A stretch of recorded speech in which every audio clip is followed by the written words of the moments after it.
Good morning, ladies and gentlemen. If you'd be kind enough to take your seats. The May 4th, 2011 meeting of the City Council is called to order. This meeting has been properly noticed and posted in compliance with the open meeting law. These proceedings are being presented live on KCLV Cable Channel 2 and are closed captioned for our hearing impaired viewers. The council meeting, as well as all other KCLV programming, can be viewed on the city's website at www.kclv.tv. The proceedings will be rebroadcast on KCLV Channel 2 and the web the Wednesday of the meeting at 8 p.m. and also on Friday at 4 a.m., Saturday at 7 p.m., Sunday at 7 a.m., and the following Monday at 1 p.m. We always make this cautionary announcement that this building is protected by a state-of-the-art fire detection and suppression sprinkler system. So should alarms activate, please leave through the exits, and when it's safe to re-enter, our marshals will tell you so. This is just a cautionary instruction, no reason to believe that this would ever take place. Excuse me? Well, just a joke. We hope it never takes place. Before we proceed with the agenda, would everyone please rise for the invocation given this morning by Reverend Bonnie Polly, Christ Episcopal Church, and please remain standing for the pledge. Let us pray. Lord God, who has filled this world with beauty, we thank you for your presence among us this morning. Open our eyes to behold your gracious hand in all your works. Be present with each of these council members seated here today. Guide their minds and hearts as they seek your will.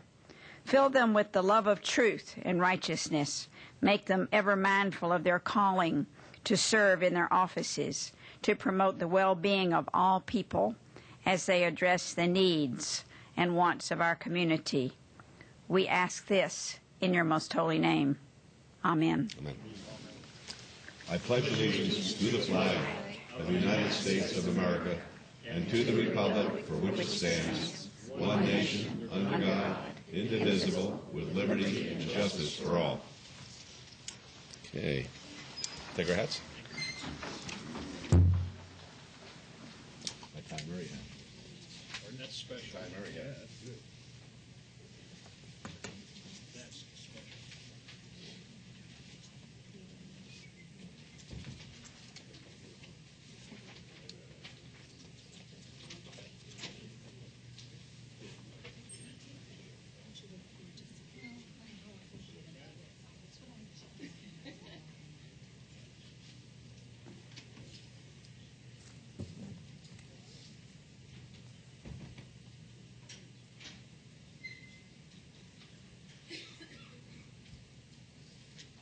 Good morning once again, ladies and gentlemen. This is the ceremonial portion of our agenda. We're going to start off by honoring a special group of employees who make the City Council meetings possible, among many other duties. And I'd like to ask our City Clerk, Beverly Bridges, to come up and join us at the podium as we recognize Municipal Clerks Week. The Office of the Municipal Clerk exists in city governments throughout the world and provides records management. The Clerk's Office is one of the city's departments that works directly with the public and helps to ensure the city's commitment to open government. I really want to take this opportunity to thank Bev and her staff for all they do, from keeping us on track and in compliance with the open meeting law at the council meetings to preserving records of the city for future generations. I have no doubt that we could not be as effective if these folks weren't here to help us. So on behalf of the entire City Council, I'm pleased to proclaim, do we have a proclamation, Mayor Pro Tem? May 1st through 7th as Municipal Clerks Week, and we present this to Beverly at this time. And Bev, do you have any remarks you'd like to make? You know, that was a canned speech. That stunk. The truth of the matter is, the clerk's office is a very special group of people. They really are. They make our life very, very easy. And whenever we have a question about procedure, we give them a call. We get an immediate answer. They're there all the time to serve us. They take great care of the records and the record repository. And all of us, I'm speaking on behalf of the entire council, are very grateful for the services you provide, not only to us, but to the city of Las Vegas. So that was better. Thank you, Mayor. Thank you to the City Council. I think Municipal Clerks Week is a good thing to have. It lets people know what we do for a living. It's a lot of times people come in our office and they don't even know what a clerk's office does. So I thank the council for taking the time to give us this proclamation, and municipal clerks are being celebrated all across the United States on this week. So thank you to everyone. Oh, and we have a special group of people today, along with my regular staff. We have 3 ladies from Wood Buffalo, Canada, that are down here to observe our council meeting and our internal processes. So we thank them for coming today. Thank you, Thank you. Thank you very much. For our next item, I want to invite Brooke Shinbone, president of the local chapter of the American Society for Public Administration, and Al Noyola, a past president of the group. Here in the city, we're constantly working to ensure that our residents enjoy a high quality of life, but we don't often take time to thank the public servants for providing the services that Las Vegas have come to expect from the city. Every day, city employees meet the needs of the city of Las Vegas's dynamic and diverse population. We have a short video which I'd like you to see. This has been provided by the International City County Management Association that really illustrates all the work city managers do in partnership with the employees they lead. Together, these dedicated public servants ensure cities like Las Vegas to be great places to live. So could you play the video, please? All across America, there are people thinking about those details every day, crafting plans and making the decisions that transform good communities into great ones. They're our professional city and county managers. They know that characteristics like civic engagement, quality housing, vibrant neighborhoods, and solid infrastructure allow business to thrive. In fact, nearly 2/3 of Moody's AAA bond-rated cities are run by a professional manager. From exciting development projects, to curbside recycling programs, to the water for your shower. City and county managers are responsible for the things that help communities thrive. They make tomorrow happen, partnering with elected officials to turn big policy ideas into great achievements. When we're done making policy, our city manager is focused on turning that into reality.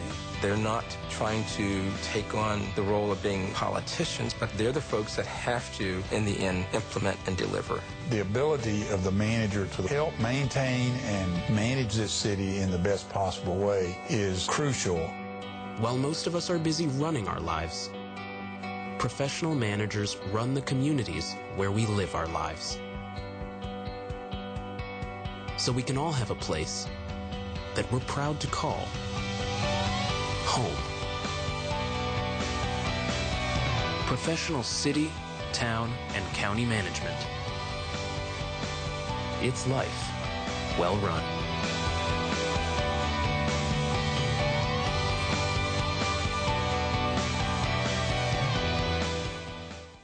As you can see, there are a lot of services that cities provide that you don't think about every day.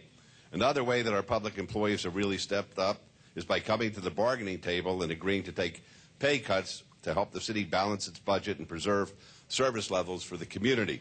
That shows the spirit and love for the city that our employees bring to work with them all of the time. So in honor of these efforts, I'm pleased to proclaim May 1st through May 7th as Public Service Recognition Week, and I'd like to present the proclamation to Brooke and Al to accept on behalf of public servants in Las Vegas. And Brooke and Al, why don't you tell us a little bit about your thoughts at this time? Thank you so much, Mayor. I'd like to thank the Mayor and the Council for this honor and accept it on behalf of ASPA and the thousands of public employees here in Southern Nevada who work every day to provide essential services within our community, solve some of the complex problems that we have in our community, and work to protect and serve the community as well. So ASPA, the American Society for Public Administration, has been around since 1939, working to advance public excellence and excellence in public service as well. And our chapter here in Las Vegas in Southern Nevada has been around for over 40 years with members from all of the different jurisdictions. And we offer professional development opportunities, professional development luncheons. We recognize some of the public servants in the community, past recipients include Betsy Fretwell, the city manager for Las Vegas, has been honored as the Public Administrator of the Year, and retired Fire Chief Greg Gammon also was a previous recipient of the Public Administrator of the Year, who brought his own city paparazzi, I think, when he received his award as well. So next year, we're really fortunate to have the honor to host the National Conference for ASPA here in Southern Nevada. So I'm going to turn it over to Al, who's our past president, and he's going to talk a little bit about the conference. First, I'd just like to echo congratulations and recognition of what our public servants do on a daily basis, 24/7, 365 days a year. We are honored that this year the national conference will be held in Las Vegas, Nevada. It'll be at the Flamingo Hotel. It is scheduled for March 2nd through the 6th, and it's an opportunity certainly for local governments as well as state agencies to showcase what public service does here in the state of Nevada and in our county. So we certainly invite all of you to join us at the conference, and certainly use that to showcase the good things that we do in public service every day here in the Valley. Thank you very much for being with us. Thank you. Appreciate it. Thank you. The record should reflect I was around in 1939 too, which is a good thing. Okay. Councilman Ross is going to tell us about the exciting events that are going to be taking place very, very shortly at this year's Eldorado Day celebration. I want everyone to see my cowboy hat. This hat was given to me by the great cowboy Ty Murray when I was chairing the Convention Authority meeting. For some reason, he took a liking to me, took this right off his head, and walked up and placed it on mine. And this is one of my most prized possessions. The Mayor Pro Tem has tried to steal it ever since I got it, but I will not let him have it without a fight. Here we go. Thank you, Mayor. Thank you, council members, for joining with me and celebrating this wonderful time. I've got to start this, Mayor. I know usually you're accustomed to showgirls. Today we're spoiled. We're going to have our own cowgirl. I want to invite up to the podium with us today Miss Eldorado, Shyla Marshall. Give Shyla a great big round of applause. Isn't she beautiful? Shyla's going to help me do this. If you'd hang on to that, Shyla, I'd appreciate it. Today, Eldorado Days have been a part of this community since 1935, and it is the longest-running civic event in the history of our great city of Las Vegas. This event was originally created as a means to encourage tourism to the city upon completion of Boulder Dam.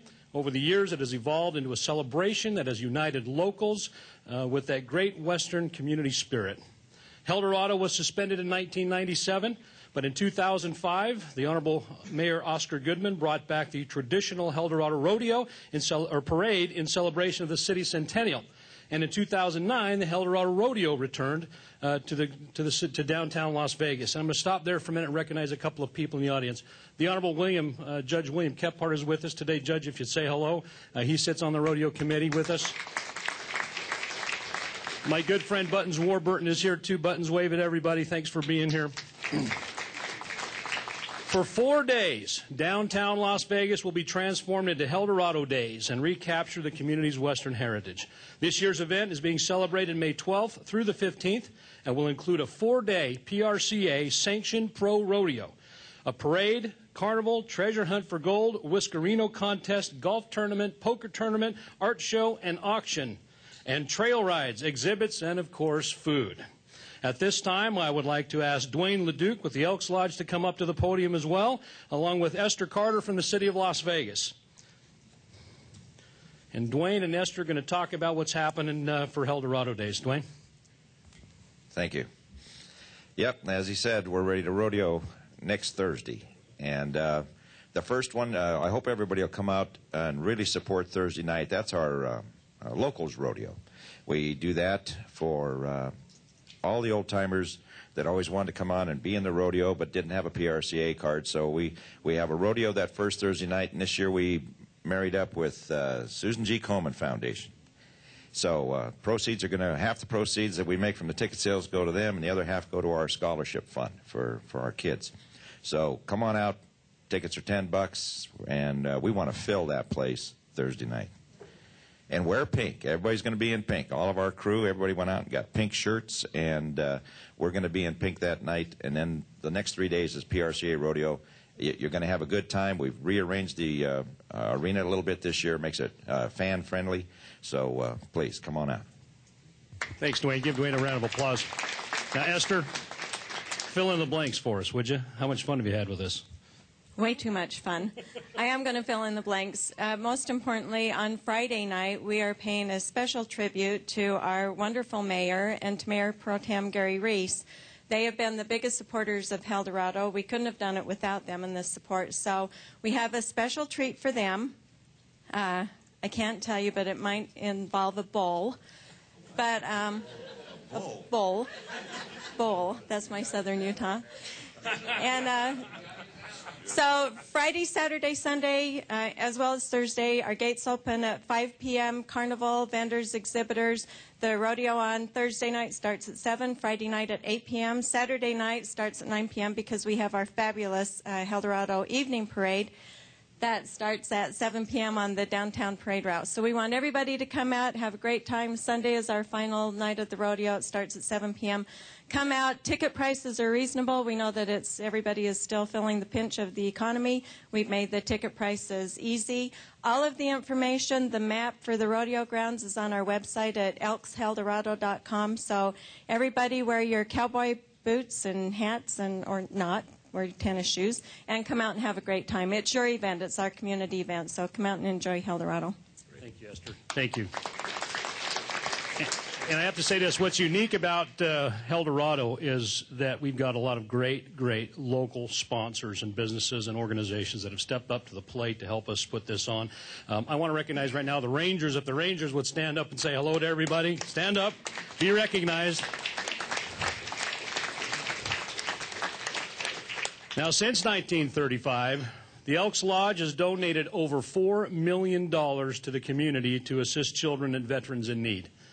This event would not be possible without the help of the Las Vegas Elks Lodge and a number of countless volunteers that help make this such a wonderful event. That's why today, the mayor and the city council would like to proclaim May 12th through 15th, Eldorado Week, and I'm going to ask Miss Eldorado, Shyla Marshall, to present that proclamation to Dwayne LeDuc. In regards to that, and everybody in the city of Las Vegas, come down to the rodeo. Dwayne and Esther and a lot of great people have put a lot of effort into this. You get to see Shyla down there. Will you be riding a horse? She'll be riding a horse. I'll be falling off a horse. She'll be riding a horse. Anyway, come on down. It's a great event, and it's cheap for families, so it's a great time in the city of Las Vegas, and expect to see all of you down there. So thank you very much. Thank you. Thanks, Shelly. You're awesome.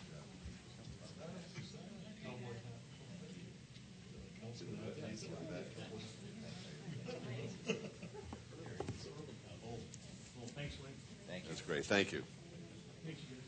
For our next item, Councilman Wolfson is going to recognize the winners of an art contest that highlights a very important cause. Councilman.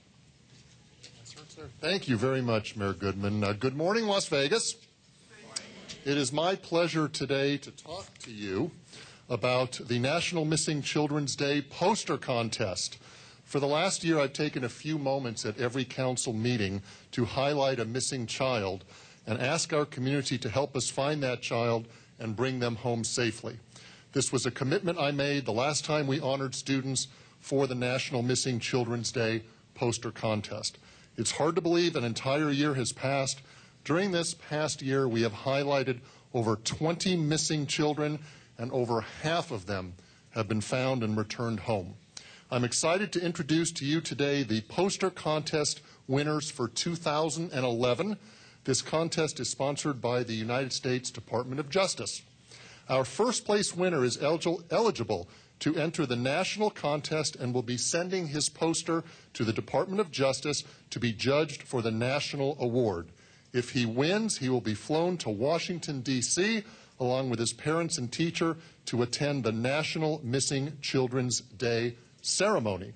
I would like to now introduce you to our local winners, and you'll actually be able to see their artwork on the screen.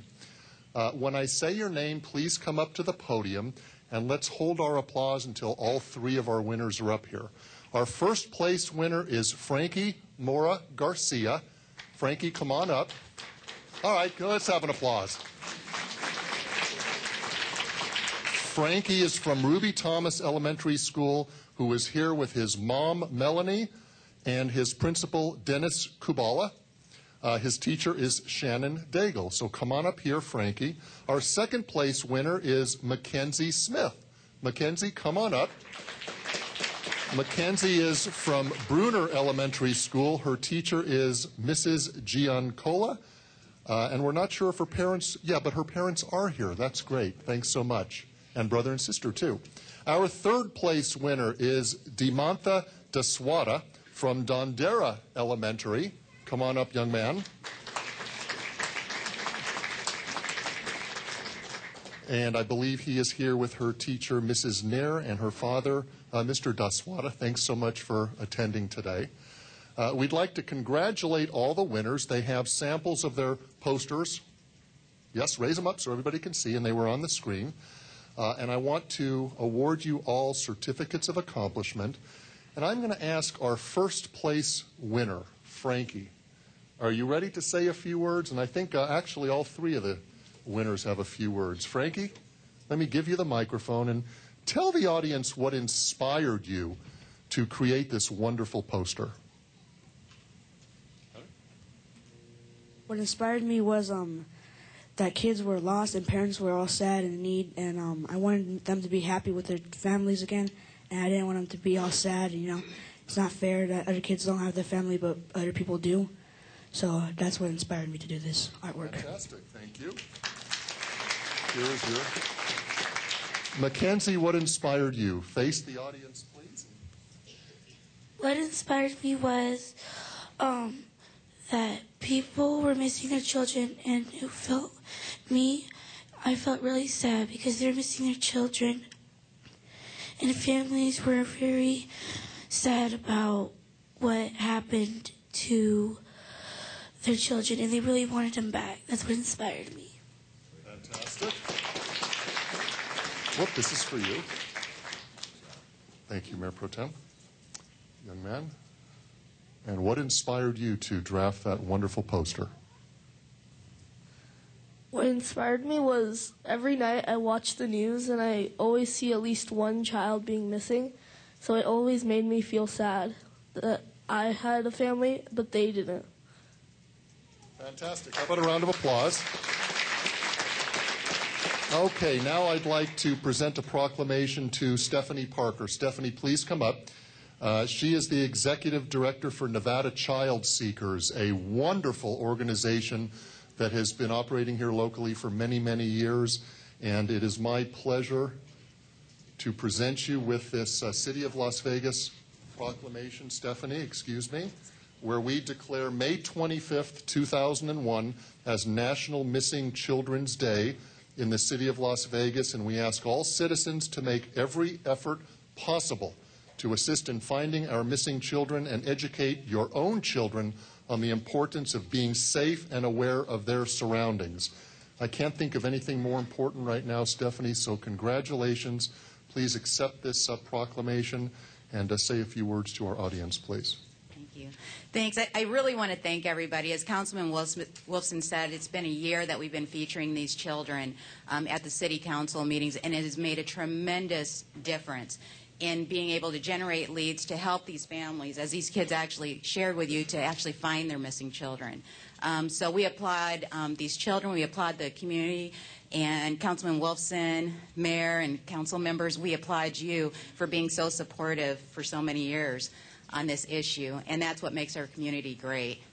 I'd also like to say that it's absolutely fitting that May we're celebrating National Missing Children's Day, and we've got some of the best advocates for missing children right in my presence right now.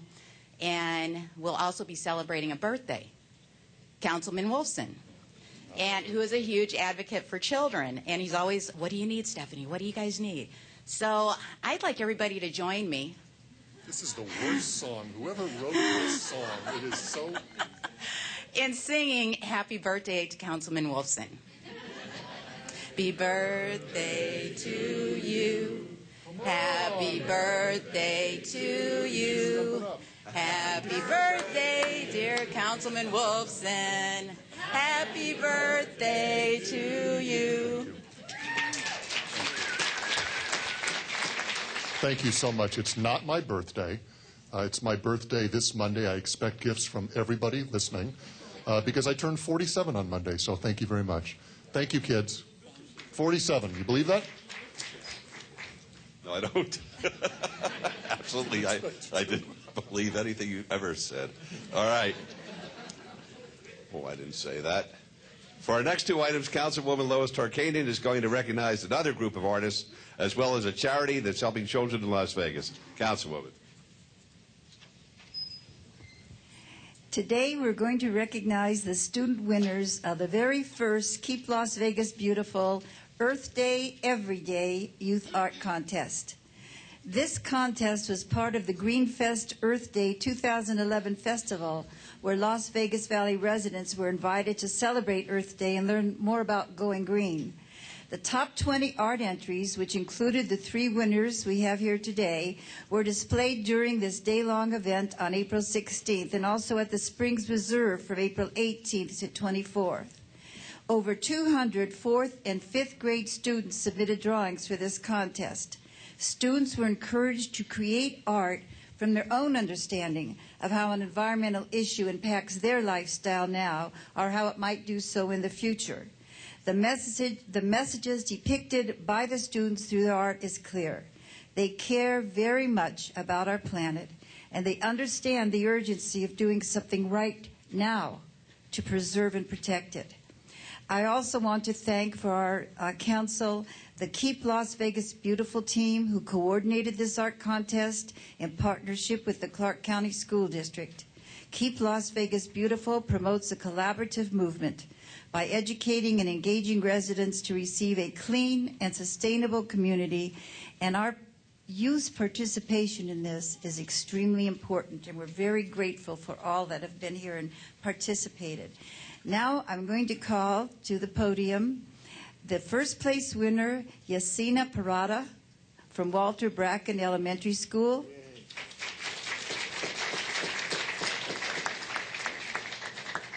And she's going to show you a little bit of her piece of art. And Mr. Michael Kababe, Yasina's art teacher.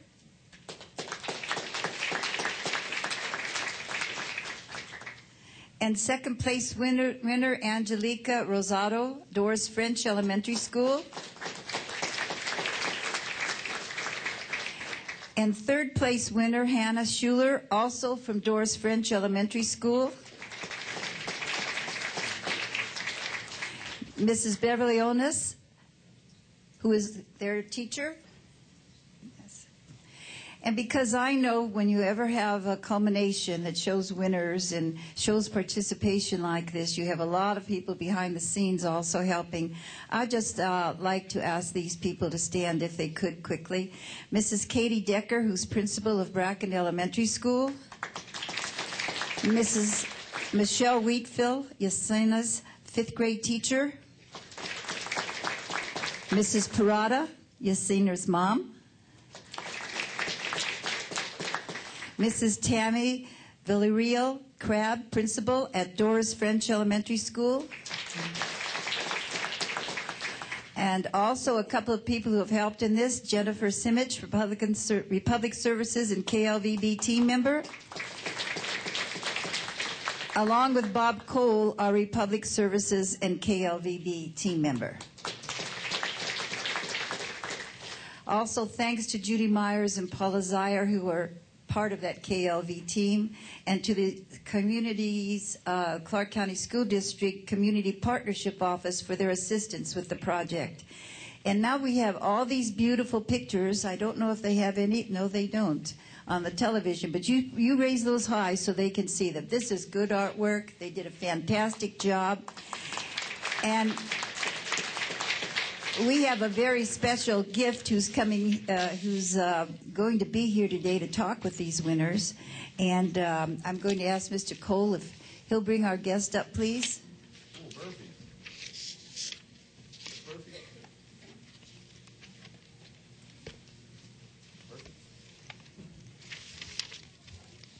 Good morning, Mayor and Council. I'm Bob Coyle with Republic Services, and I have a featured guest with me today. This is Murphy. Murphy's was named after our material recovery facility, which is our recycling center. And Murphy does public education appearances and our education program in elementary schools. Good morning, Murphy. Good morning, Bob. How are you? Good morning, everyone. First, I would like to congratulate Councilmember Takarkian and Councilmember Ricky Barlow on the re-election to the City Council. Boy, are we happy to have them back. And thank you, Councilmember Takarkian, for inviting me to today's meeting. I would like to congratulate Yesenia and Mr. Kababe from Walter Bracken Elementary School for the wonderful picture that she drew and for winning the art contest at our Earth Day event. Her picture shows how caring for the environment can make a real difference. I also want to congratulate Angelica and Hannah for their beautiful pictures and their awards. Finally, I think this will be the last time I will be at a City Council meeting before Mayor Goodman retires. I want to congratulate him on a long and successful term as mayor. Boo-hoo! I am going to miss him. Mayor, please let me know if I can meet you on East Fremont Street for a martini some night. Absolutely. Goodbye, everyone. Wait, don't and leave. Congratulations again Murphy, to Yesenia, Angelica, and Hannah. Murphy, don't go away. The mayor Murphy, wants to don't talk go to you. away, please. Murphy, Sure. please come back here. Murphy, Are you ready to set that appointment? Murphy, I can't figure out how you work, Murphy. If I had a can opener now. How are you, Murphy? I'm good. It's unbelievable. Murphy, listen to this. Yes? What is 2 and 2? What is 2 and 2? Yes. 4. It's unbelievable. What is 8 into 56? What is what? 8 into 56. 8 times 56? No, 8 into. Divided. How do you say that?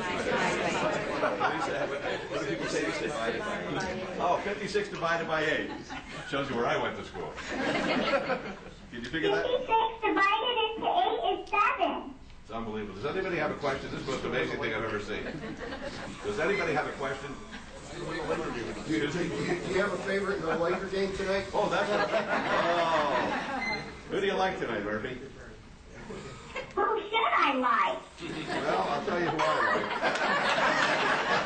Who's going to win? like. I got Atlanta plus 8.5 and Dallas plus 6.5. What do you think? I think that sounds good. All right. Let's put some money on it. You're the greatest, Murphy.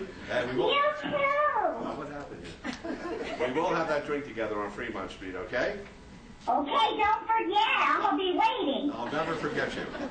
Thank you. Thank you. Thank you, Murphy. We love you. Thank you, everyone. And we have a little memento for the Student Art Award winners to take home. Keep your change in or your pencils. Actually, your crayons and art pencils.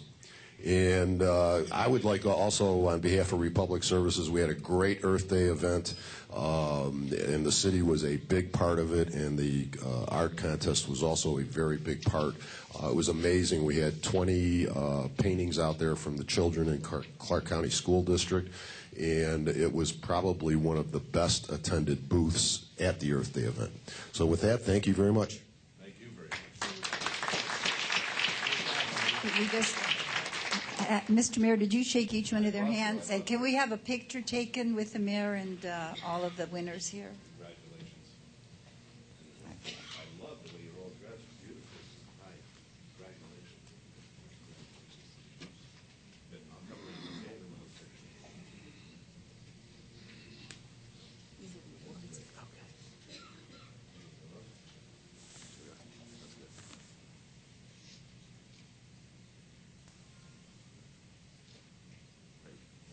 Good job. Thank you.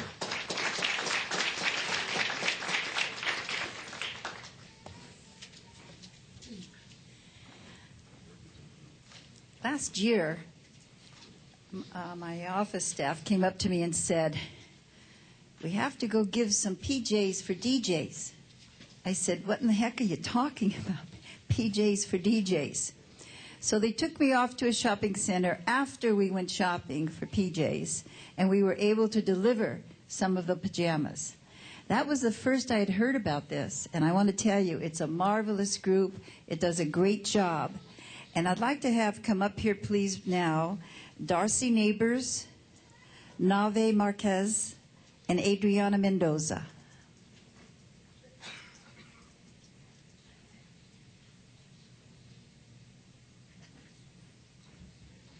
And they brought some PJs here, too. I don't think they fit any members of the council, however. I know Darcy was a founder of and CEO of SIM Marketing Partners, and she conceived the idea of PJs while serving as an active member of the Leadership Las Vegas class of 2003. During a class visit to Child Haven, which is a local shelter for abused and neglected children, neighbors identified a great need for providing clean, wearable pajamas to the children who come to stay at the shelter. And you can imagine sometimes if you're an abused mother and you have to leave quickly with your children, you need all the help you can in getting clothing for them. Well, after she confirmed the needs of the shelter and realized how great the demand really was, she quickly created a proposal for her leadership class, which enthusiastically embraced the proposal. And they adopted for their annual project the PJs for DJs. With the talent mobilized in a partnership with a local radio station, PJs for DJs or DJs for PJs. I invert it both ways. It means the same thing. Bring lots of little pajamas for children. And anyway, it was officially launched in 2003. In its first year, the DJs, the Leadership Las Vegas class of 2003, and a host of celebrities and committed volunteers collected 3,000 pairs of pajamas. Since its inception, they have collected and donated 57,527 new pajamas to charitable nonprofit organizations within our city. And that's something to be very proud of. These two ladies have helped a lot, I know, in doing this. And I want you to know that we want to recognize the 9th annual DJs for PJs, which was held at Kohl's shopping centers in the Summerlin Centennial Northeast and Henderson locations, as well as at Sunset Station Hotel and Casino on Friday, April 29th, in which the event's goal was to collect 8,000 new pajamas for the children in need of local charities. Now, we had some collections here at the city, and we collected just about 100 pairs of pajamas here at our city. We also want to thank our firefighters. They did a tremendous job in collecting, and the rescue group also. They, in fact, did the best. They collected the most of individuals here in the city. So we want to say thank you to you for all that you do, and to say that today, the mayor and the members of the Las Vegas City Council do hereby take great pride in proclaiming May 4th, 2011 as DJs for PJs. Okay.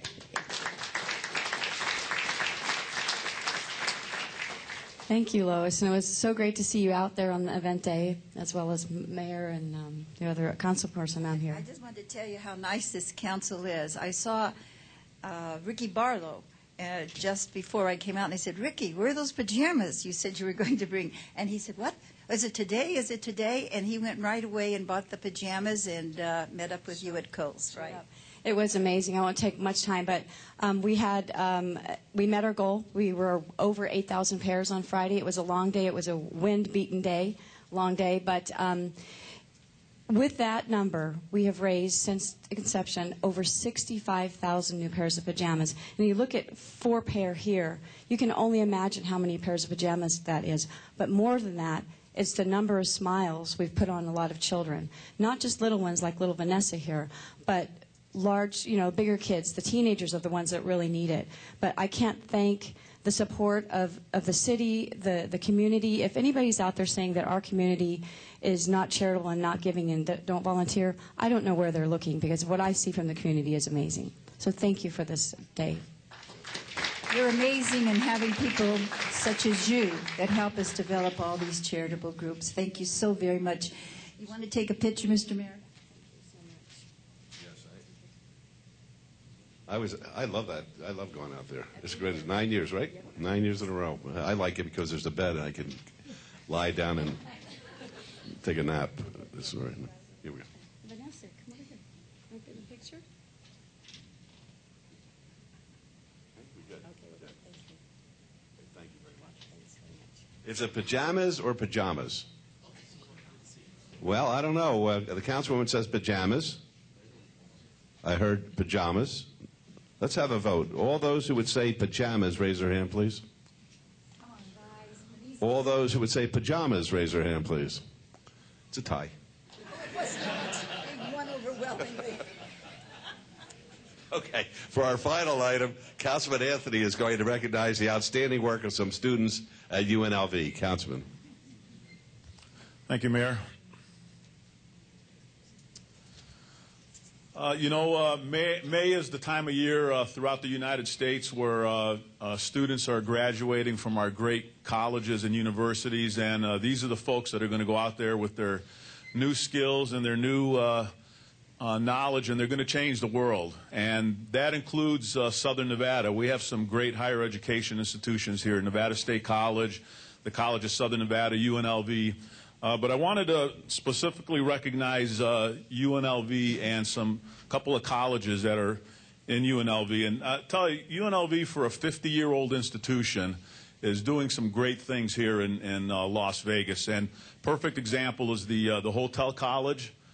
Most people know that the Hotel College at UNLV is one of the top 3 colleges in the world. I mean, that's absolutely amazing. But what I wanted to recognize is 2 colleges at UNLV that kind of fly under the radar screen. They're great faculty. They do a great job training our students and sending them out into the world. And those 2 colleges are the UNLV's Howard Hughes College of Engineering and the College of Business. And I'd like to invite the 2 deans to come down here, Dean Rama Venkat and Dean Jarley from the Engineering College. If you could both come down here, please, I'd appreciate it.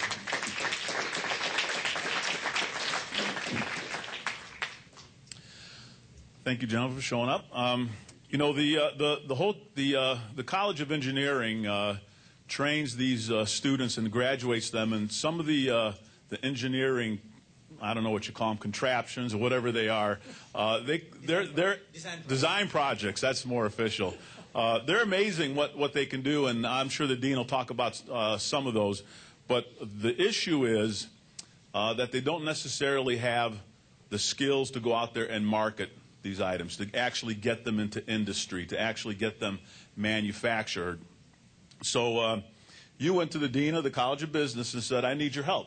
I need your help getting our students skilled in that particular area. And let me just give you an idea of what they're doing. The Senior Design Project is part of every UNLV engineering student's academic experience. A capstone to the student's educational career, the Senior Design Project encourages students to use everything learned in the engineering program to create a practical, real-world solution to an engineering challenge. Each student chooses plans, designs, and prototypes of product in this program designed to stimulate engineering, innovation, and entrepreneurship. The Senior Design Competition held each semester helps to focus the students in increasing the quality and potential for commercial application for their design projects. Last year, Dean Venkat from UNLV's College of Engineering was concerned because these projects weren't getting out into the market. So he went to Dean Jarley and said, I want to collaborate. I want to work together. I want to get our students working on not only engineering but on business plans, and it's going to help both of them. The first year they did this, one of those engineering teams, Scuba Solutions, was awarded a provisional patent, and a business plan and was named the winner of the 2011 Southern Nevada Business Plan Competition.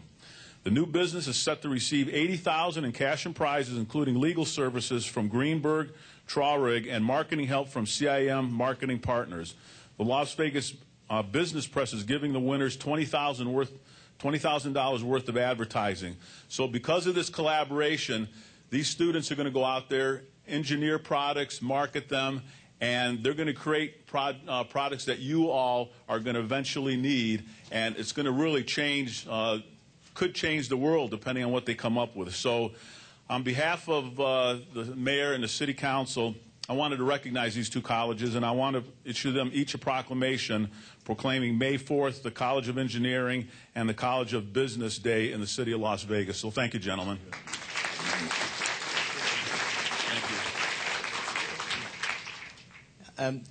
Thank you very much for having us here today. I've been here at UNLV for 21 years, and what I have seen is that the university has grown in a lot of different ways, but one thing that we don't do is the economic diversification that we have talked about for many, many years. I know that jobless rate is very high for our state, especially the local community, and in the College of Engineering we create products, and the products never get to the market because we don't know how to do it.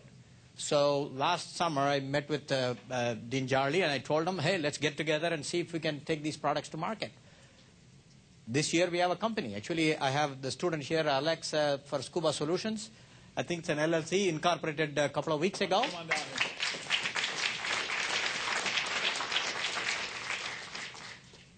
And actually they won the governor's competition, Nevada's governor's competition last week. And they are going to the tri-state competition. We are hoping that these guys will create a business here, make a lot of money, and give a lot of money back to UNLV, right? We all want money, so that's our goal. Yeah. All right, well, it's kind of an honor to be here. It's really a nice surprise. I never thought going into the MBA program that I'd end up here with a business, starting a startup through the the Department of Engineering and the MBA program. Just want to give a shout out to Dr. Harden. He's up there. He's really been our mentor, kind of helping us through this. As well as the Meadows School. I went there from kindergarten through 12th grade, and that's Mrs. Goodman's kind of project there. So that was a great preparation for that. Let's see what else. Well, our product is it's a cart to hold scuba tanks, and we selected that. We thought that was a great idea for the kind of size of the project, and that we thought it was something that we could do. And we have some good connections in the scuba industry, and it seems to be working out. Judges of the competitions like it, so hopefully we have the LLC formed and everything, so hopefully we'll starting to make some money here pretty soon. Yeah, one other student I have here, Gerson, he made a project called MAD Sensor. It's not for crazy people. Actually, it's a motorcycle accident detector unit. And actually, his project is also, they're considering making an LLC locally. So these kinds of projects, every year if we can put out a couple of companies, hopefully these guys will start to create jobs. That's our goal. All right, so the basic premise of my device is to save motorcyclists whenever they're involved in an accident. So what MAD stands for is a motorcycle accident detection system, so that what happens is whenever a motorcyclist is in an accident, the sensor automatically detects that, and it sends a message for help to at dispatch or ambulances. At this time, let me give it to Dean Jarley, and let's see what he thinks. Just a teachable moment here. When are your products going to be at the market? What's their price point? And where can all these folks buy them?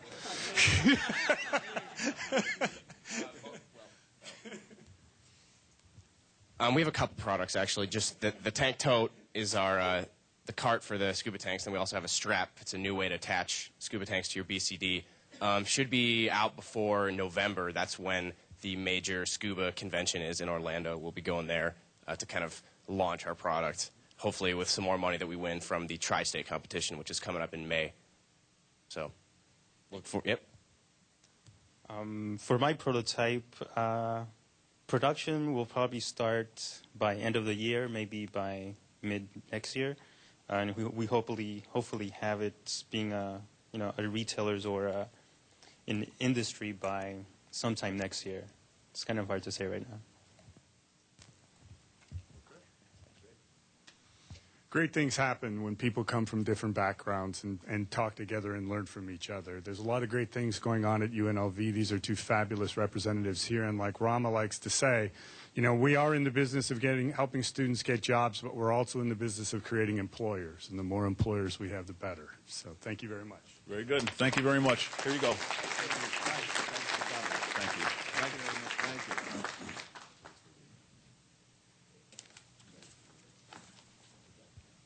All right, that's terrific. We're almost finished with our ceremonial. Are these the folks from Crestwood?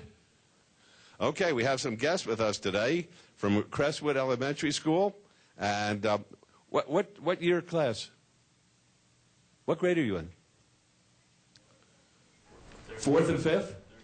Third, fourth, and fifth. Are you the student council members? That's terrific. Why don't you stand up so we can all give you a round of applause.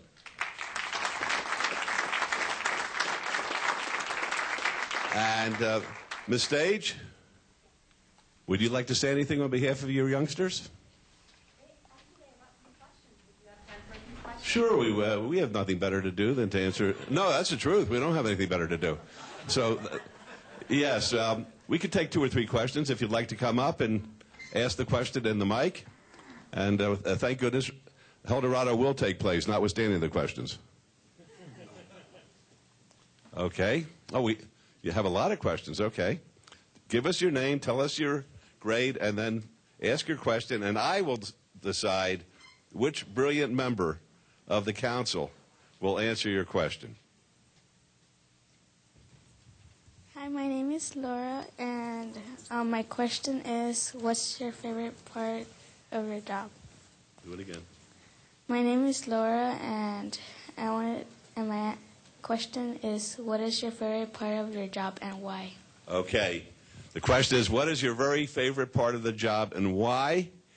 I think this is a good one for Councilman Barlow, who's shaking his head. Thank you. Very good question. The best part about my job is having an opportunity to really interact with the community, specifically the youth and the seniors in our community. Going out every day, seeing what I can do to improve the quality of life, the infrastructure, and the lives of the residents in which I represent. And that's, at times it can be a challenge, but it's a very good challenge to see how, in fact, I can make the community a better place than what I found it, and a better place for future generations such as yourself. So, very good question. Thank you. Question, a very good answer. And, you know, look at their shirts. They have the pictures of all the student council members there. That's terrific. And their names under them. That's great. We should do that. We should have shirts. Yes. My name is Jasleen, and my question is, what are challenges in your job? Okay. The question is, what are challenges in your job? And I think that's a good one for Councilman Wilson. Oh, gosh. What are the challenges? Every day is a challenge because we have new issues, new things coming before the city. Probably the most challenging thing right now is our budget and balancing the needs of our citizens here in Las Vegas with the services we want to provide, the quality of life that we want to maintain, because we do live in a great city. We have a great quality of life here. So really the challenge every day is to come to work and make sure that we provide that same great environment here in Las Vegas for our citizens to enjoy. Very good. Thank you. Very good. And your name, please? Hi, my name is Carlos, and my question is, do you have time to play? Do I have time to bake? Play? I play every single game. I play Atlanta. I play Dallas. Got Kansas City, Cleveland, Seattle, Houston. Those are my plays for the day. So I answer that question. Thank you very much. Thank you. Thank you. Okay, that's great. You can make some money. Here we go. That's great.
You want me to take that from you, Councilwoman?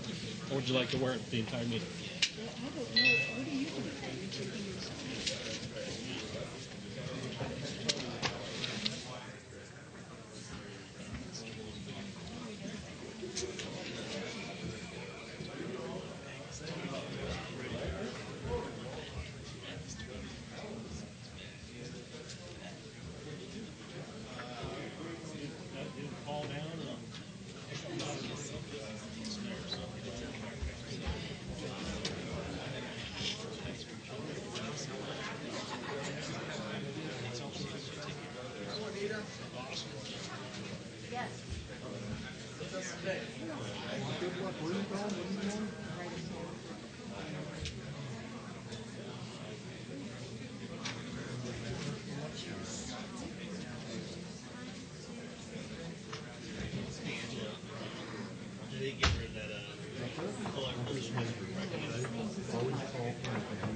Yes. No, I already bought it.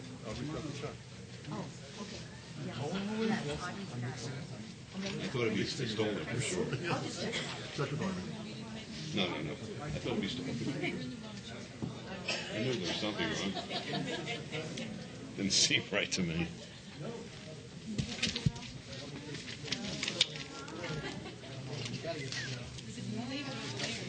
Oh, I know that.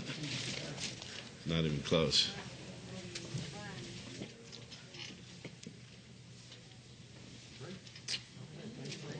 Oh, you're welcome. You're welcome.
Okay, folks, we're going to go to item number 14.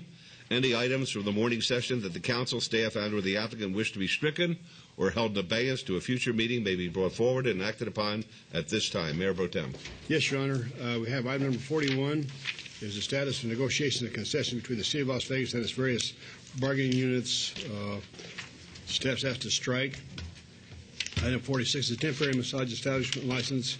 Raymond Lamb doing business at Star Spa 430 East Sahara Avenue. Staff's asked to strike. And item number 49 is discussion of possible action. The creation of the Board of Appeals for the Department of Building and Safety. Staff says that to be held at a mess until our June 1st, 2011 meeting. Council members, are there any other items at this time? Yes, sir. Mayor, I'd like to bring forward item number 20. Brian, identify yourself for the record, please. Brian Knudsen with Administrative Services. We'd like to bring forward item number 20 for a correction to the agenda summary page. That's under Yeah. consent. Oh, sorry. Sorry, no problem. Okay. Has there been a motion? Yes, if there's no other items, I make a motion to bring these items forward and take the appropriate action, please. Thank you. Let's vote on that, please. Opposed? Motion carries. May the record reflect that Councilman Barlow was excused. No problem. Okay. Item 15, approval of the final minutes by reference of the regular City Council meeting of April 6, 2011, and the special City Council meeting of April 11, 2011. Is there a motion to approve the minutes? Yes, Your Honor. No additions or deletions. I'd like a motion to approve those minutes, please. All right. Let's vote, please. Opposed? Motion carries. Thank you.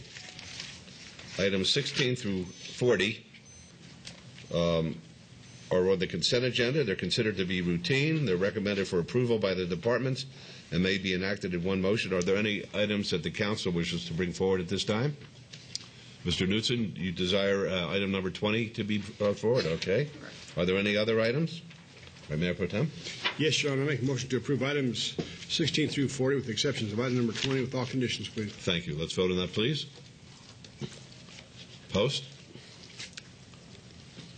Motion carries. Thank you. Item 20 is approval of award of modification number 1 to contract number 110017-PH, Service Sharing and Government Efficiency Study, Office of Administrative Services. Award recommended to Management Partners, Inc., not to exceed $100,000 from the general fund. And this item is related to council item number 16. Mr. Knudsen. Mayor, members of the City Council, Brian Knudsen with the Office of Administrative Services. I have a correction to the agenda summary page for item number 20. There are no corrections to the related contract or the corresponding item number 16. The change requested is to the last sentence of the purpose background section of the agenda summary page, which currently reads that North Las Vegas will reimburse the city $40,000 for the cost of the contract. It should read that the North Las Vegas will reimburse the City of Las Vegas 35% for its share of the contract costs. All right, very good. With that correction, is there a motion, please? I move to approve, sir. Thank you. Let's vote, please. Post. Okay. It don't work. Motion carries. Thank you. Item number 42 is discussion and possible action to approve additional funding for legal fees of Louis DeRoca to represent the City of Las Vegas in 2 Supreme Court appeals involving similar eminent domain matters pertaining to patent deed easement land restrictions for parcels owned by Cliff Shadows Professional Plaza, LLC, and Blue Waters Family Limited Partnership for the amount not to exceed $100,000, and this is in Ward 4. Mr. Cherbick? Your Honor, this item is in order, and we recommend approval. All right. Are there any comments or questions of Mr. Cherbick? Yes. Thank you, Mayor Goodman. Yesterday during our briefing, Brad, you weren't there, but I asked a couple of questions, and I received answers to my satisfaction. And I just wanted to say publicly that my questions involved whether or not our in-house city staff had the expertise and the what would be necessary, if you will, to work on these projects, and it was explained through Mr. Urbeck, and I think actually Betsy Fretwell chimed in, that these are very specialized type of legal services. They're very important legal matters, so it was necessary, in your opinion, and that's why you're recommending that we do this, that we have outside counsel to represent the city, because getting good results on these types of matters are very important. Would that be a fair reflection of why you're recommending that we award this contract? It is, and if I could elaborate just a moment, the consequences of this particular case are long-lasting. They affect the county and every municipality in the state of Nevada, and every county in the state of Nevada for that matter. We have contacted other cities and counties regarding this litigation. We are going to receive some amicus briefs from them supporting our position. To lose this case potentially would cost the taxpayers untold millions of dollars in acquisition costs for right-of-way, which we believe we already own by way of patent deed that we received from the federal government a long time ago. So we believe it's a critical case, a very important case, and a must-win case. Yes, did you want to be heard? Please identify yourself for the record. Yes, Juanita Clark on behalf of Charleston Neighborhood Preservation. We just had a question relating to CASA, and we appreciate any questions that give answers to the public that didn't seem to be apparent in the backup and things. But we just would like to know, please state the total dollar amount which we as a city have spent to date on these patent deed easement land restriction appeals and issues from the commencement to this date. On the legal representation? Yes, because we're aware that this has been ongoing since some time ago. Okay. Is anybody able to answer that? I can. It's a little bit in excess of $100,000 so far. I don't know if we're going to burn through the amount that council has approved today. We certainly hope not to. We put this amount on so that we hopefully don't have to come back again for more. But we have retained the services of Dan Polsenberg and Louis and Roca, which are the finest appellate attorneys, in my opinion, in the state of Nevada. And unfortunately, when you get the best, you're going to pay for the best. So that's where it is. Thank you. Okay. All right. May I have a motion, please? Yes, I move to follow staff's recommendation, Your Honor. Thank you. Let's vote, please. Post. Motion carries. Thank you. Item 43 is discussion and possible action regarding the submittal of the City of Las Vegas 2011 to 2012 action plan that secures $9,735,739 in the United States Department of Housing and Urban Development, that's HUD, and State of Nevada funds pertaining to all wards. Mr. Arendt. Thank you. Good morning. For the record, Bill Arendt, Director, Economic and Urban Development. This item is a procedural item where we're formalizing our action plan to HUD, Department of Housing and Urban Development. The Council has already acted on recommendations from our citizen group, our Community Development Recommending Board, for our federal grant programs. This item before you is to deliver the action plan, really the strategic plan and the narrative supporting those funding recommendations. So today you're not voting on those funding recommendations, but simply voting on the plan and forwarding it to HUD. This plan indicates that we are submitting a budget for the following federal programs: Community Development Block Grant, allocation of $5,540,639. Home Program, affordable housing, $2,456,084. The HOPA, Housing and Opportunities for Persons with AIDS, $1,098,706. And Emergency Shelter Grant, $225,482. We are working with HUD, our local HUD office. There are some proposed changes in the federal budget, and we may have to submit a technical revision to account for those budget changes at a future date with HUD, but this allows us to move forward and meet a May 15th deadline for submitting our action plan to HUD. Staff recommends approval, and I'd be glad to answer any questions. Thank you. Are there any comments or questions of Mr. Arendt? All right. Well, thank you very much for the report. May I have a motion, please? Yes, Your Honor. Make a motion to follow staff's recommendation on this item, please. Thanks. Please vote. Opposed? Motion carries. Thank you very much. Item 44 is discussion and possible action regarding the denial of an ice cream truck license for James D. Williams, doing business as Straight A Ice Cream, 1100 Searles Avenue, and this is in Ward 5. Mr. Mayor. Yes, Councilwoman Tarkanian had asked me to act in his behalf in this. Okay, very good. So okay, I just wanted to state that I didn't. Good. The Councilwoman is going to be representing Councilman Barlow's interests. Yes, Ms. Meyer. Mayor, Council, Carol Meyer, Business Licensing. Before I turn the time over to Mr. Williams, I'd like to give you just a brief history on this case. Mr. Williams applied for an ice cream truck license with us, and when he submitted his application, he asked for consideration of a temporary license.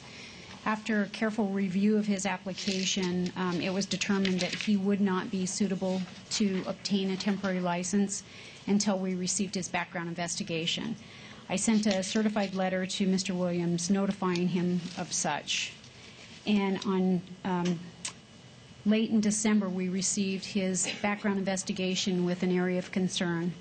And per standard practice, Mr. DiFiore and I asked Mr. Williams to obtain a copy of his report, and we met with him to discuss what was contained in the report and tell him the possible outcomes. During that meeting, Mr. Williams had represented to Mr. DiFiore and myself that he no longer had a problem with drugs and he would volunteer to take a drug test. On January 21st of this year, I received a copy of the results of a drug test that Mr. Williams had faxed over to my attention. I reviewed that, and on February 23rd, I sent a certified letter to Mr. Williams letting him know that the drug test alone was not sufficient evidence that he would be suitable for a privileged license to work with children. We have Detective Kim Hawley here that prepared the report, and also Sergeant Carmen Donegan, if you want to ask them any questions. But I'll turn the time over to Mr. Williams and let him. So as I understand it, you're standing by the recommendation to deny him? I'm standing by the recommendation. I just feel with the history, the extensive history of his issues, that he would not be a suitable candidate to work with children with a privileged license. All right. Thank you, Mr. Williams. Be happy to hear from you, sir. Yes, my name is James Williams. I just want to state that the report shows multiple arrests for the same thing. So it's same conviction written down 2 and 3 times, multiple times. Yes, apparently the federal sentence was imposed, and then 2 state charges were to run concurrent with that, as I understand it. Is that correct? Correct. And the 08, which they said I failed to mention, I was not arrested. To my knowledge, I was just questioned about another individual being arrested. Okay, that's a... And it states that. Yeah, it does. It says they questioned you about an associate that had been arrested. Right. All right. So basically, your record would reflect that your last conviction was back in 1997. Is that correct? Correct. Okay. All right. Did you like to be heard? Would you like to be heard? Hi, Kimberly Holly, investigative specialist with Metro Special Investigations. Only if you have any questions for me. Thank you.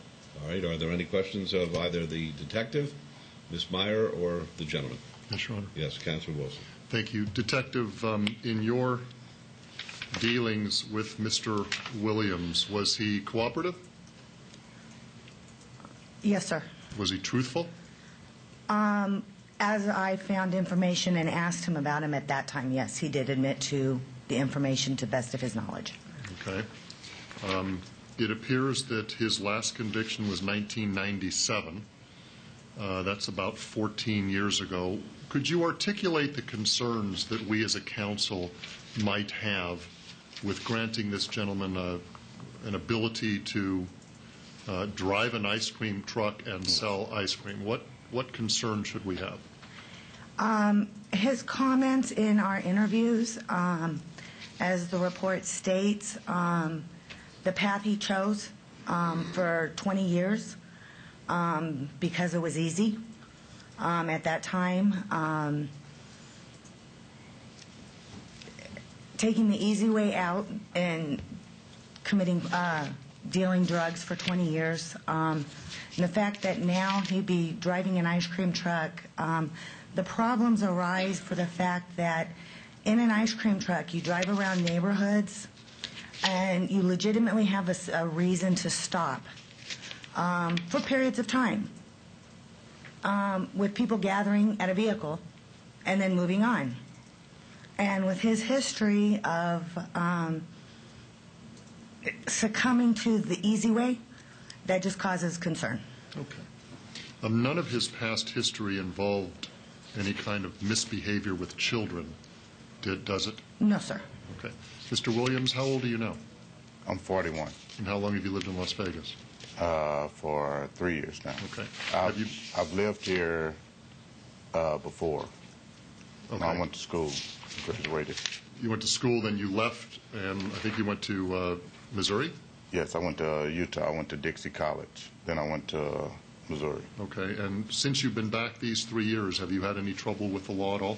None. No arrests? None. No citations for anything? None. Any traffic tickets? None. Any parking tickets? Yes. I got one in the garage here. Okay, in the city of Las Vegas, huh? How ironic. Okay, so the last 3 years that you've been back here in Las Vegas, you're a family man, are you not? Yes, sir. You have a wife and children? Yes, sir. And my wife is attending College of Southern Nevada. I read that. And you also have 2 other jobs or 1 other job? 2. Well, 1. You work at Texas Station, correct? Yes. And then a part-time job at the T&M? Yes, sir. Okay. Are you drug-free? Yes, sir. I did see a drug test in here from from January of this year. I about can 4 take months. one today if you like. Okay. Okay.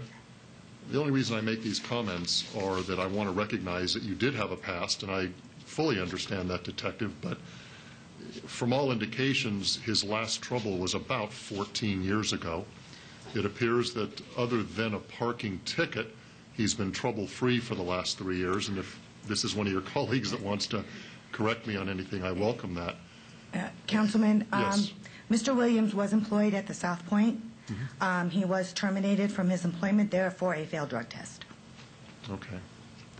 And I tried to retake the test because I challenged it, because I was drug-free, and they would not allow me to take a drug test because of my hair. They said it had to come from my head for a retest, and that's their retesting policy. I told them they can take it off my underarms or elsewhere. They said, no, it has to come from your head. You have 10 days.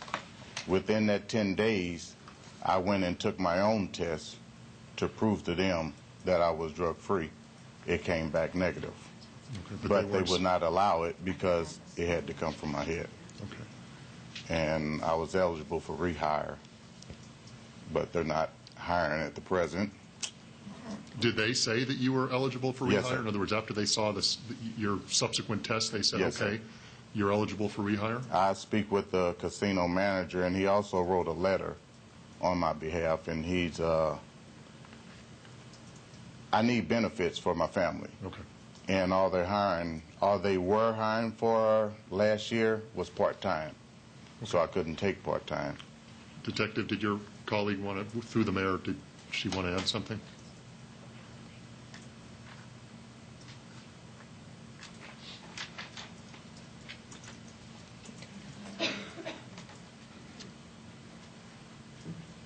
Sergeant Carmen Donegan with Metro's Special Investigations Section.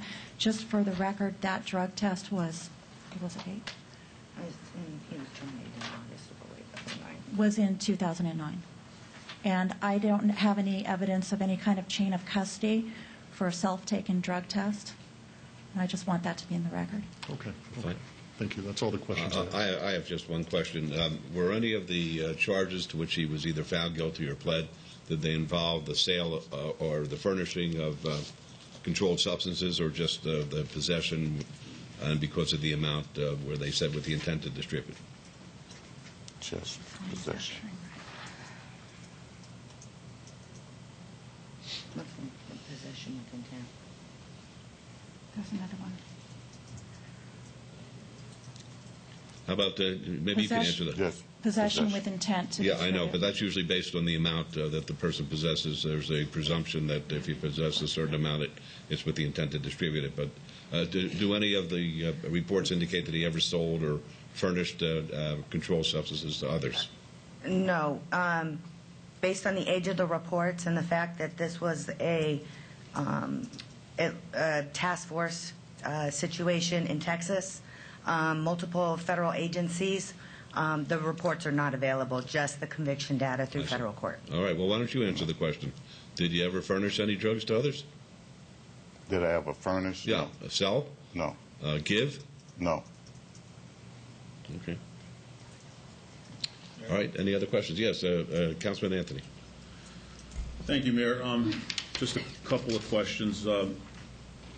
What you're referring to, Mayor, it says possession with intent to deliver controlled substance. So what you were found guilty of was not just possession of narcotics, but you were found guilty of possession to actually deliver controlled substance for sale.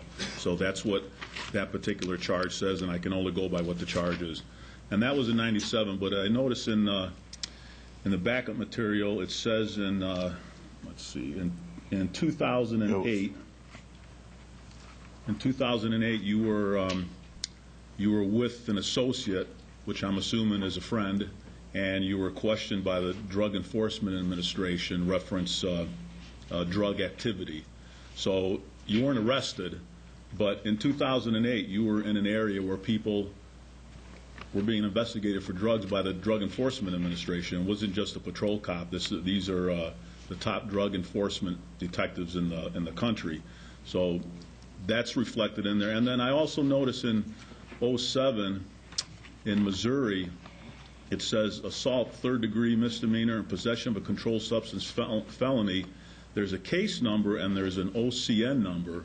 So that was actually a police, I'm assuming that was some police-filed case involving you in those charges, but it doesn't say in there what the adjudication is. Can you tell me how those were adjudicated? The courts did not supply that information. But Mr. Williams supplied that they were dismissed on his application. Okay, so it's my understanding that he was arrested? Correct. In 2007 for assault, third degree, and in 2007 possession of a controlled substance. They were just never adjudicated, but he did go to jail for those. Correct. Okay. Thank you. Okay, thank you. Any other comments or questions? All right, thank you very much. I'll turn to Councilwoman Tarkanian on behalf of Councilman Barlow. Right. On behalf of Councilman Barlow, he asked me to move for denial. That's the motion. Let's vote, please. Post.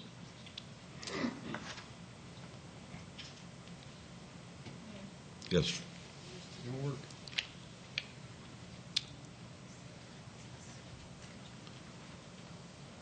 Motion carries. Thank you. Item 45. That's it. Discussion and possible action regarding a review of conditions on a temporary tavern license for Palvis Enterprises, Inc., doing business as Fong's Garden China Mex at 2021 East Charleston Boulevard. This is in Ward 3. Mayor, Council. Yes.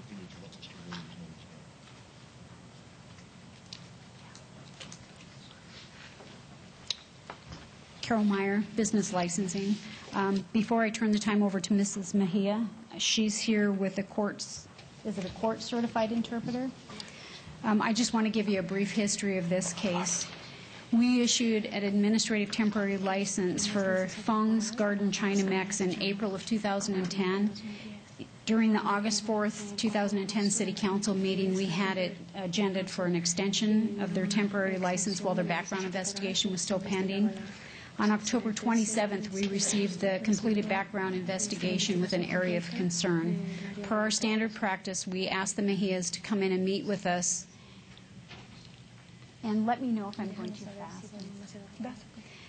We asked them to come in and meet with us after they obtained a copy of the report so we could go over in detail what the report said.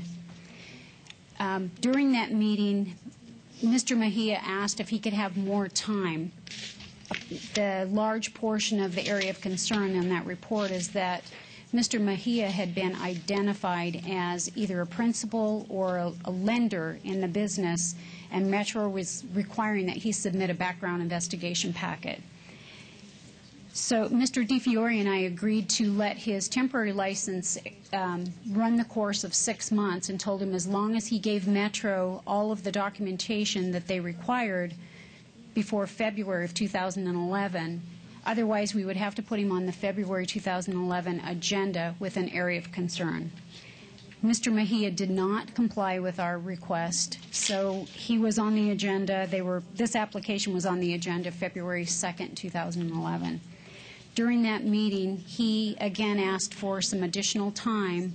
We gave him 3 months to comply with Metro's request, and at the end of that meeting, he had the final temporary license with the following conditions, and I will read those for the record. Condition number 1, Thursday night karaoke with a DJ, 11 p.m. to 6 a.m. Condition number 2, Friday, Saturday, Sunday night live music, 11 p.m. to 3 a.m., DJ 3:30 a.m. to 6 a.m. Condition number 3, any alteration from the schedule must be approved by the business services supervisor or manager. Condition number 4, any violations of the above conditions will result in immediate suspension of the business license. And condition number 5, Mr. Mejia must submit an application for suitability and receive a favorable report from Metro within 90 days. Mr. Mejia did submit a partial packet for lender suitability on February 24th, and the detective, Humphreys, is here in the audience to answer any questions on the report. But Mr. Mejia, he has contacted him several times trying to get additional information. On March 21st, Detective Humphreys sent a certified letter giving the exact list of missing items that he still needed to finish the investigation. And Mr. Mejia came into our office late yesterday afternoon and dropped off some information to one of the front counter staff members, which is only a partial portion of what the detective has asked for. There have been 10 calls for service in the last 8 months, with only 1 resulting in arrest at this location. Detective Humphreys is here to answer any questions, and Sergeant Donegan, if you have any questions about the report that the detective has completed. And with that, I'll turn it over to Mrs. Mejia, if she wants to. Okay, I see that Ms. Mejia has an interpreter with her. Would the interpreter please identify herself? Elisa Mendoza. And are you certified? I'm certified in the state of California, and I'm currently working on my certification in the state of Nevada. All right, fine. Could you ask Ms. Mejia whether she's understood the proceedings so far? Yes, I have understood. Okay, and you're it's a simultaneous interpretation. Yes, it is. Very good. Okay, thank you. We'd be happy to hear from Ms. Mejia now if she'd like to talk to us. Esta licencia fue pasada a mi nombre. This license was transferred to be in my name. Yo estoy divorciada de esta persona. I've divorced the person. Él ha cumplido tarde con lo que He le ha has pedido complied la ciudad. with things that the city has requested from him, somewhat in a delayed fashion. Todo el tiempo ha estado tarde. He's always been late. En cuanto a mi background y As todo, far yo as he my cumplido con background todo. and everything regarding that, I have complied with everything. He estado al pendiente de lo que se ha necesitado. He cumplido las reglas que me han pedido. I have been attentive to everything that has been required of me. I have been on top of the rules and requirements that have been requested and made. He seguido todo en el orden que me ha indicado. I have followed everything and followed through with everything in the order that the city has required me to do so.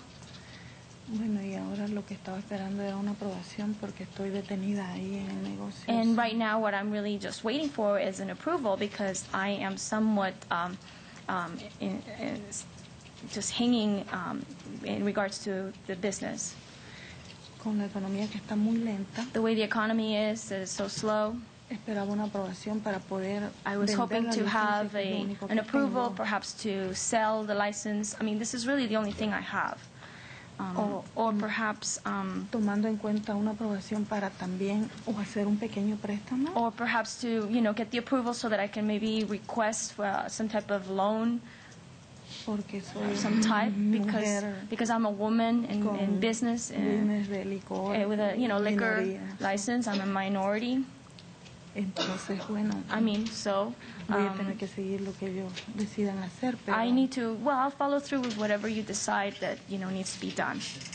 me hubiera gustado I would no have seguir liked- más detenida en el tiempo porque tengo 2 hijos. I would have por qué liked not to have responder. to still have things pending with regarding the time. I mean, I have 2 children I have to look after. Si no resulta esto, necesito buscar un So trabajo y if sacar this adelante a mis doesn't hijos. come through, and then I really just need to see what I need to do to maybe Okay, look for a job or something. excuse me, Go Mayor ahead. Protem?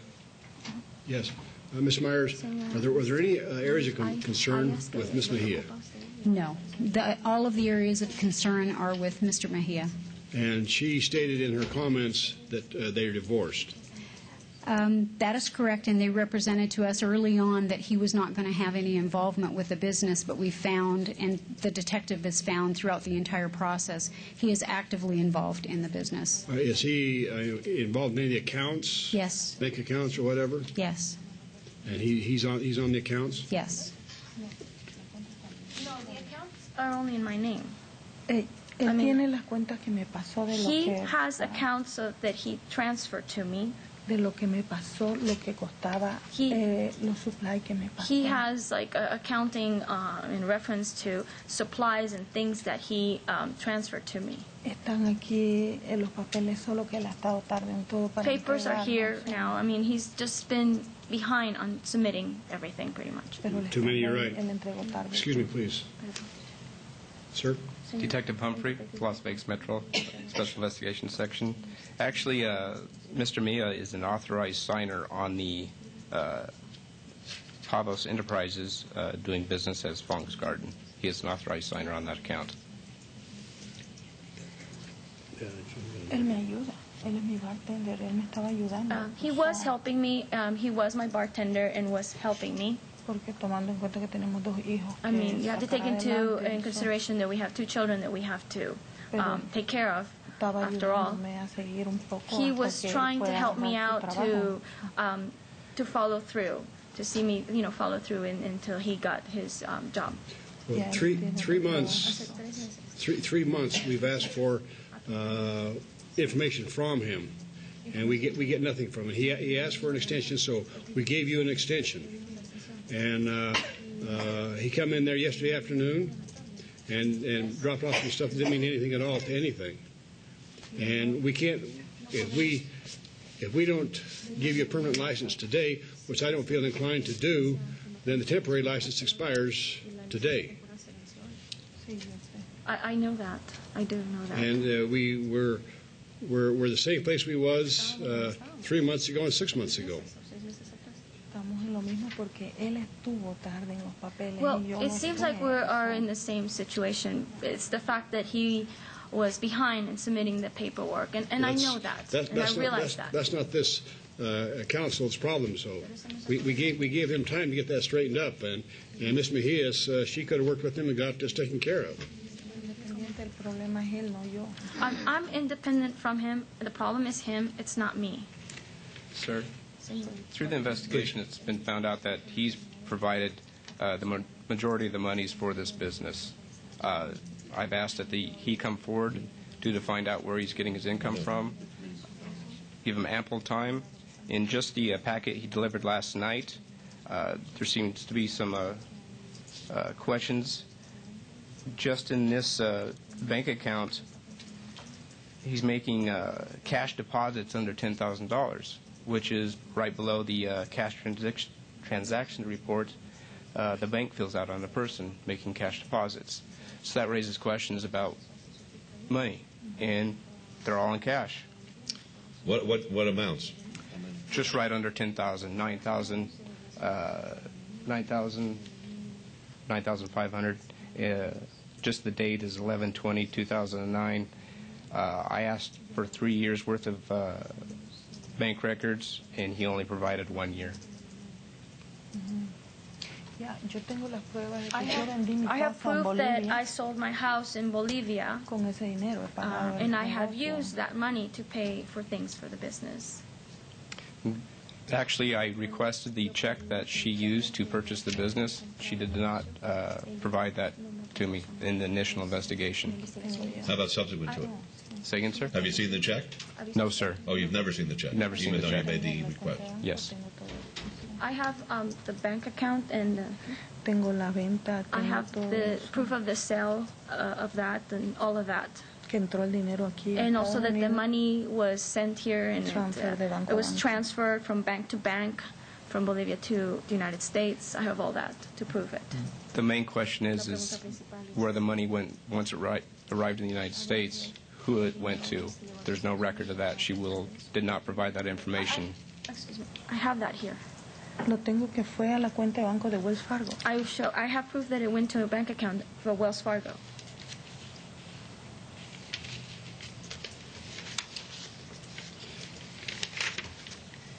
Well, I feel like that they've really tried, this Mejias has really tried to do what's right, but with all this smoke above the surface here, it's really hard to give her a permanent license.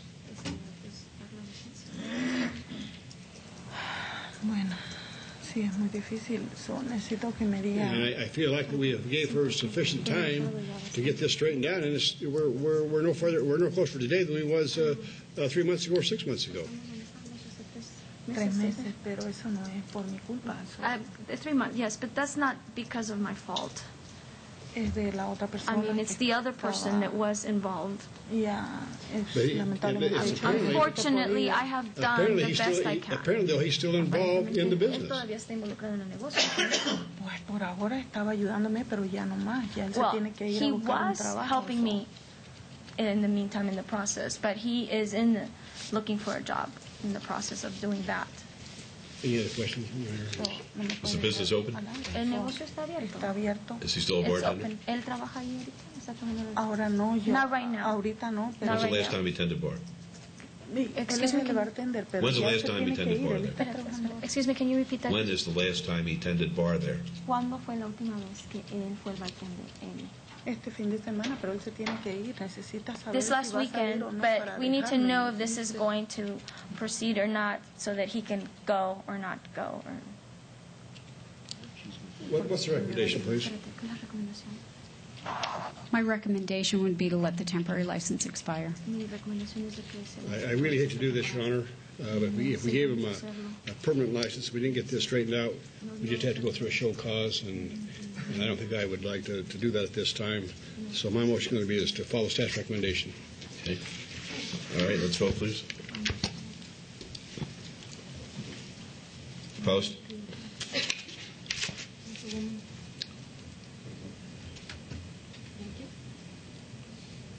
Motion carries. Sorry. Item 47 is discussion and possible action regarding an appeal of work card denial for Nassim Quasto, doing business as Stewart Market at 2021 Stewart Avenue in Ward 3.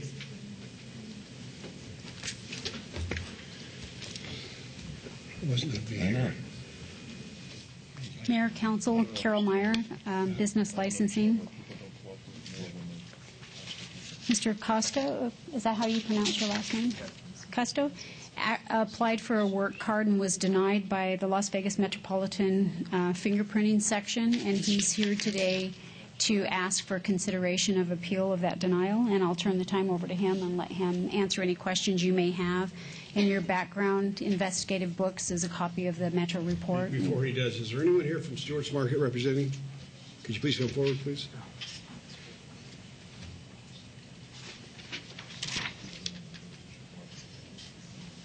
Would you identify yourself? Assam Yusuf. Into the mic, please. Assam Yusuf. And are you employed at Stewart's Market? Are you one of the owners of Stewart Market? I'm the key manager. Key manager. Yes, sir. Are you aware of this gentleman's arrest record Yes, sir. and his imprisonment? Yes. And you still want to hire him? Yes. Okay, absolutely. thank you. Thank you for being here also. Okay. What type of job is the gentleman applying for? I believe he is a clerk at the Stewart Market. Is that correct? Yes, sir. Are there any Spent 76 months in jail. comments or questions? Do you have a recommendation? My recommendation, after looking at the report, it looks like all of the problems that he had were 10 years ago. My recommendation would be a one-year site-specific work card with a one-year review. I can certainly support that. You know, sometimes we look like we're really mean people, but we're not. And I just want you to understand that you have a gentleman here today coming out to this council saying that you're going to do a good job down there. And with him being here, we're going to allow you, if I can get the motion passed, we're going to allow you to work at this site. And I would just ask you to please continue doing what you've done the last 10 years, and that's to stay on the right track. Of course. So my motion would be to follow staff's recommendation for 1 year site-specific with a review. Very good. Let's vote on that, please. Post? Motion carries. Good luck to you. Thank you. You're Thank welcome. you. All right, 48 is the Building and Safety Enterprise Fund Advisory Committee. The term of James Chachas, representing the residential construction industry, expires May 2nd, 2011. It's the recommendation that Mr. Chachas be reappointed. If anybody has another recommendation, please indicate. If not, then I would move for the reappointment of Mr. Chachas. Okay, let's vote on that, please.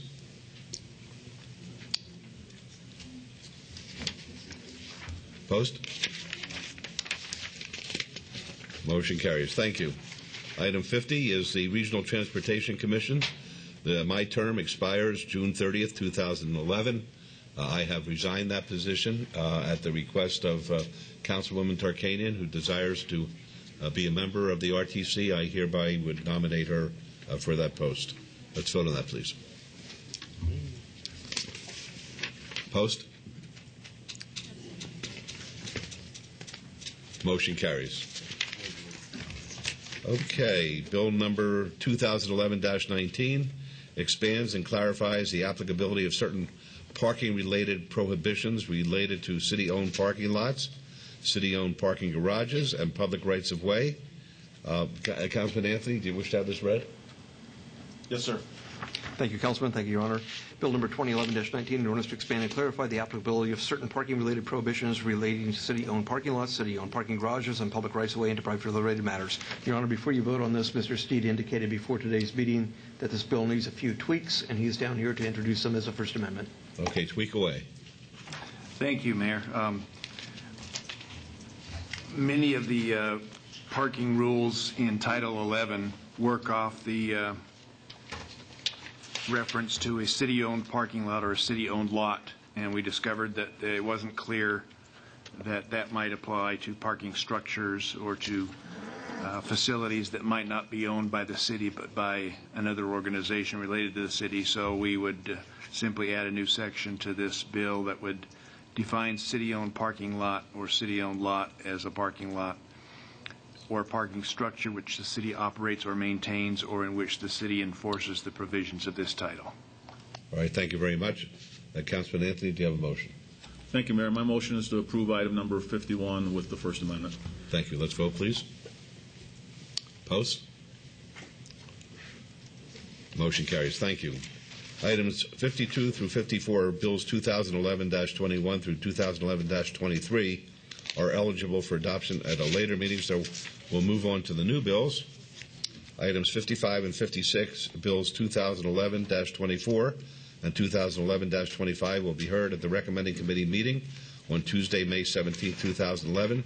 Would you please read those? I'd be happy to, Your Honor. Bill number 2011-24, an ordinance to repeal in its entirety chapters 10.22 and 10.24 of the Administrative Code relating to radio reception interference and shortwave receivers in vehicles, respectively, and to provide for other related matters. And finally, Bill number 2011-25, an ordinance to authorize building ramp signs within the downtown Centennial Plan Overlay District to establish standards and procedures related to such signs and to provide for other related matters.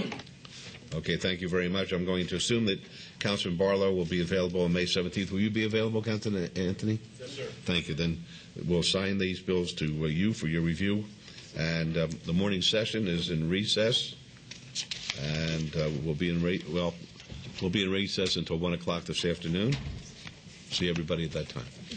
You guys get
You guys ready?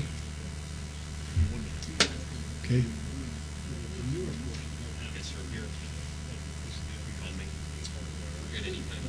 Thank you.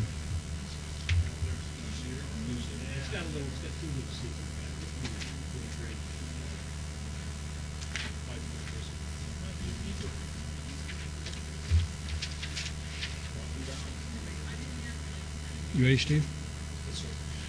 Good afternoon, everyone. We'd like to reconvene our city council meeting. We would like at this time to excuse the mayor, who's at another meeting, and Councilman Barlow is also gone this afternoon. Any items from the afternoon session that the council, staff, and/or the applicant wish to be stricken or held in advance of a future meeting may be brought forward and acted upon at this time. Are there any items, Councilman? Yes, Mayor Pro Tem Reese. Item 71, there's been a request to withdraw this without prejudice. The request was by the applicant. It's SUP 40739, applicant Ace Loan Company, owner BF Trust. Item number 72, there's been a request to obey this item to the May 18th, 2011 City Council meeting. The request is by the applicant. It's extension of time, applicant owner Fremont Properties LLC. And then finally, item number 73, a request by the applicant to table this matter. It's a zoning matter, 41006, applicant owner Charleston Rancho LLC. So my motion would be consistent with those requests. Are there any other items? Hearing none, you've heard the motion. Cast your vote, please. Please post.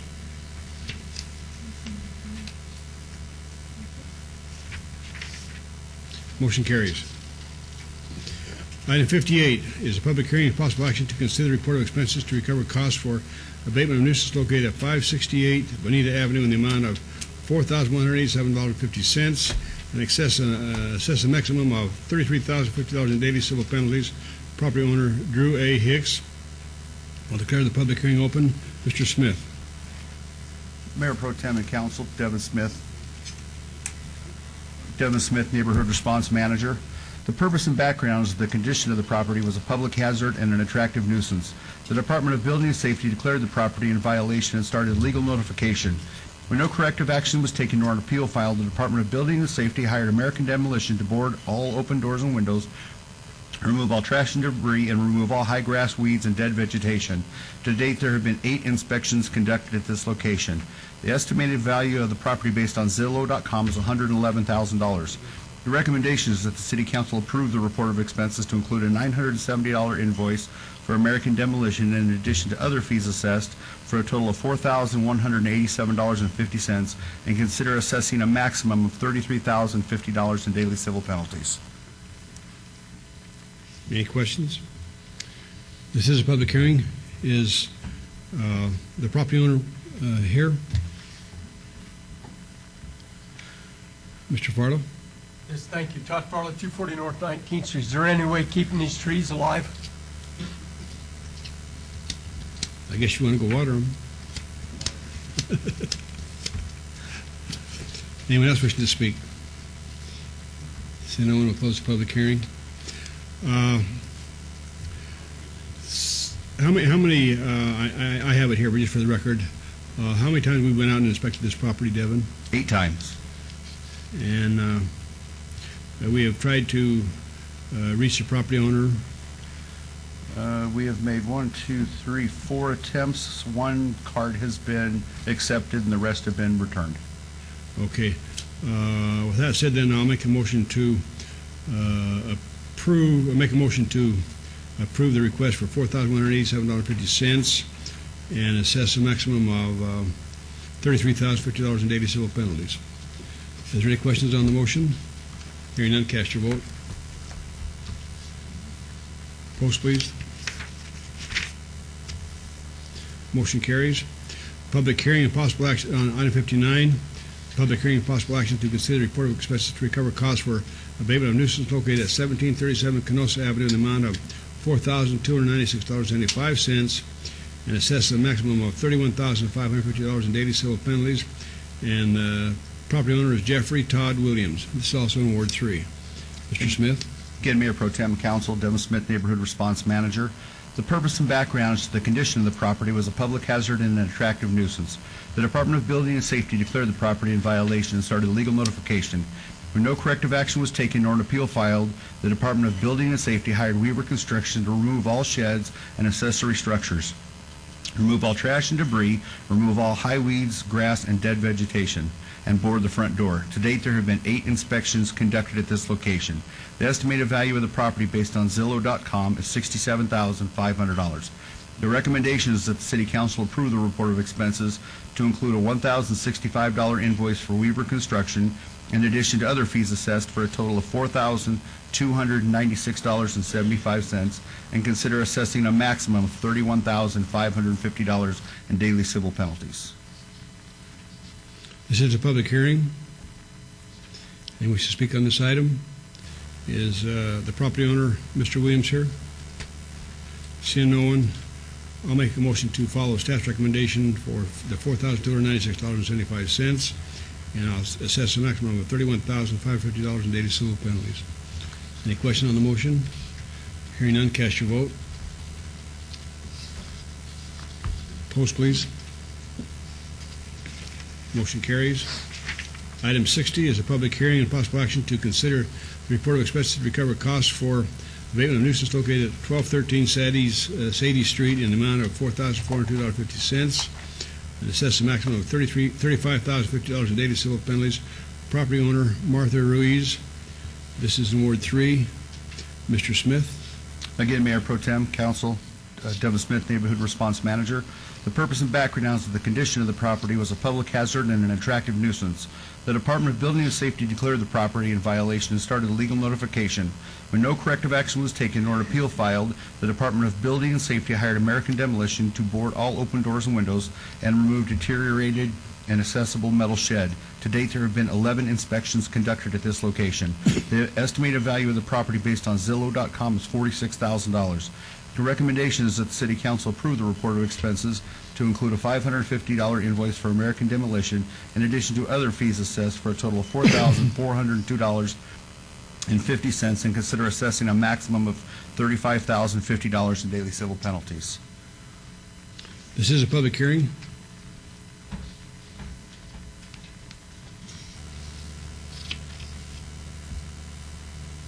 Yeah, thank you, Todd Farley. Did they post this property, no trespassing? I would have to. This is the thing, and I went on this before. I believe, Mayor Pro Tem, that even if they posted no trespassing sign, the neighbors should have the right to go over there and water those trees. Oh, yeah, yes, we support that, Todd. All right. Anyone else wish to speak on this item? Is the owner, Martha Ruiz, here? Okay, we'll close the public hearing then. I'll make a motion to follow staff's recommendation for the $4,402.50 and assess the maximum of $35,050 in daily civil penalties. Any questions on the motion? Hearing none, cast your vote. Please post. Motion carries. Item number 61 is a public hearing and possible action to consider the report of expenses to recover costs for abatement of nuisance located at 1311 South 11th Street in the amount of $5,411 and assess a maximum of $33,550 in daily civil penalties. Property owner Elva Felix Vargas. This also is in Ward 3. Mr. Smith. Again, Mayor Pro Tem, Council, Devin Smith, Neighborhood Response Manager. The purpose and background is the condition of the property was a public hazard and an attractive nuisance. The Department of Building and Safety declared the property in violation and started legal notification. When no corrective action was taken nor an appeal filed, the Department of Building and Safety hired Lunas Construction to board all doors and windows, remove all non-permitted sheds and exterior accessory structures, remove all trash and debris, cut and remove all high grass and weeds, and secure gate on the south side of the property. To date, there have been 10 inspections conducted at this location. The estimated value of the property based on Zillow.com is $73,500. The recommendation is that the City Council approve the report of expenses to include an $820 invoice for Lunas Construction, in addition to other fees assessed for a total of $5,411, and consider assessing a maximum of $33,550 in daily civil penalties. I just want to make a comment for the record on this. This property, and I believe that the property owner is going to be there. If you look, I've included current pictures with this. These people bought the property with the notice and order in place. They are planning on living in this property. We have gone out to do inspections since they have purchased the property without any type of asking them. They immediately went back because the weeds were starting to come back. They've cleaned the property up, they've painted it, they've secured it, they plan on living, and they were going to ask that the city council consider waiving the $33,550. And they are aware that the hard cost will not be waived, and we explained to them that... Have you explained that we usually charge them 10% of the $33,000? I believe that Tony had that conversation with him, but I believe that this is the new property owner's son. A lot of these fees were made before, all this was made before we bought the property, or when the bank owned the property. When we were in escrow, the title was free and clear. We also have the title insurance on this, and none of this was on there when we purchased the property. Okay. Any other people wish to speak on this item? One more thing. Like I said, this was all done before. You're winning right now. Yeah, we need your name for the record, please. My name is Armando Vargas Felix, and I'm the homeowner's son. Thank you. Anyone else wishing to speak? Seeing no one, will close the public hearing. My motion would be to approve the recovery cost of abatement of $5,411 and waive the civil penalties of $33,550. Any questions on the motion? Hearing none, cast your vote. Please post. Motion carries.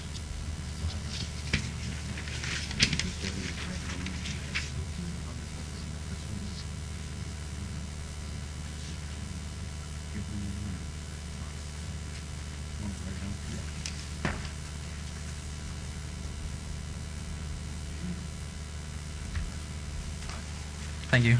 You bet, sir. Item 62 is a public hearing and possible action to consider the report of expenses to recover costs for the abatement of nuisance located at 1218 South 15th Street in the amount of $4,147.25 and assess a maximum of $21,550 in daily civil penalties. Property owner is a Bank New York Mellon TRS. This also is in Ward 3. Mr. Smith. Again, Mayor Pro Tem Council, Devin Smith, Neighborhood Response Manager. The purpose and background is that the condition of the property was a public hazard and an attractive nuisance. The Department of Building and Safety declared the property in violation and started legal notification. When no corrective action was taken nor an appeal filed, the Department of Building and Safety hired Weaver Construction to remove all trash and debris, cut and remove all high grass, weeds, and dead vegetation, and remove graffiti.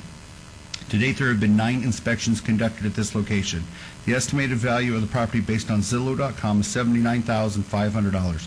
The recommendation is that the City Council approve the report of expenses to include a $935 invoice for Weaver Construction in addition to other fees assessed for a total of $4,147.25 and consider assessing a maximum of $21,550 in daily civil penalties. Thank you. This is a public hearing. Is anyone here from the Mellon Trust? Mr. Farlow? Thank you. Do we know how long the bank has owned this property?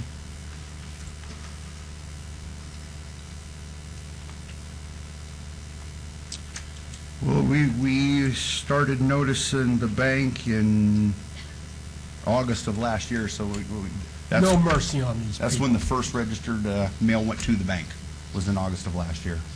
Anyone else wishing to speak? Close the public hearing. My motion will be to follow staff's recommendation and assess the $4,147.25 and assess the maximum civil penalties of $21,550. Any questions on the motion? Hearing none, cast your vote. Please post. Motion carries. Item 63 is a public hearing and possible action to consider the report of expenses to recover costs for abatement of nuisance located at 320 North 16th Street in the amount of $2,174 and assess a maximum of $27,050 in daily civil penalties. Property owner is John A. Peel, Jr. This also is in Ward 3. Mr. Smith? Again, Mayor Pro Tem, Council, Devin Smith, Neighborhood Response Manager. The purpose and background is the condition of the property was a public hazard and an attractive nuisance. The Department of Building and Safety declared the property in violation and started legal notification. When no corrective action was taken nor an appeal filed, the Department of Building and Safety hired American Demolition to board all open doors and windows, remove non-permitted shed, remove all trash and debris, and remove all high weeds and grass. To date, there have been 6 inspections conducted at this location. The estimated value of the property based on Zillow.com is $68,500. The recommendation is that the City Council approve the report of expenses to include a $1,040 invoice for American Demolition in addition to other fees assessed for a total of $2,174, and consider assessing a maximum of $27,050 in daily civil penalties.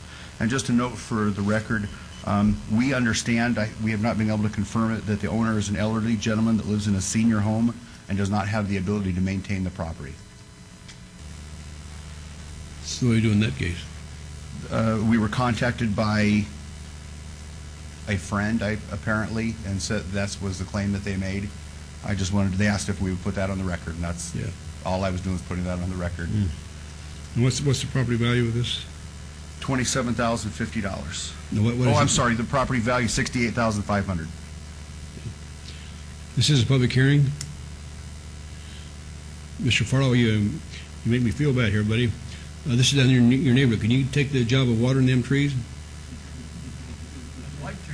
Is the water on down there? I don't Just carry a bucket down there, buddy.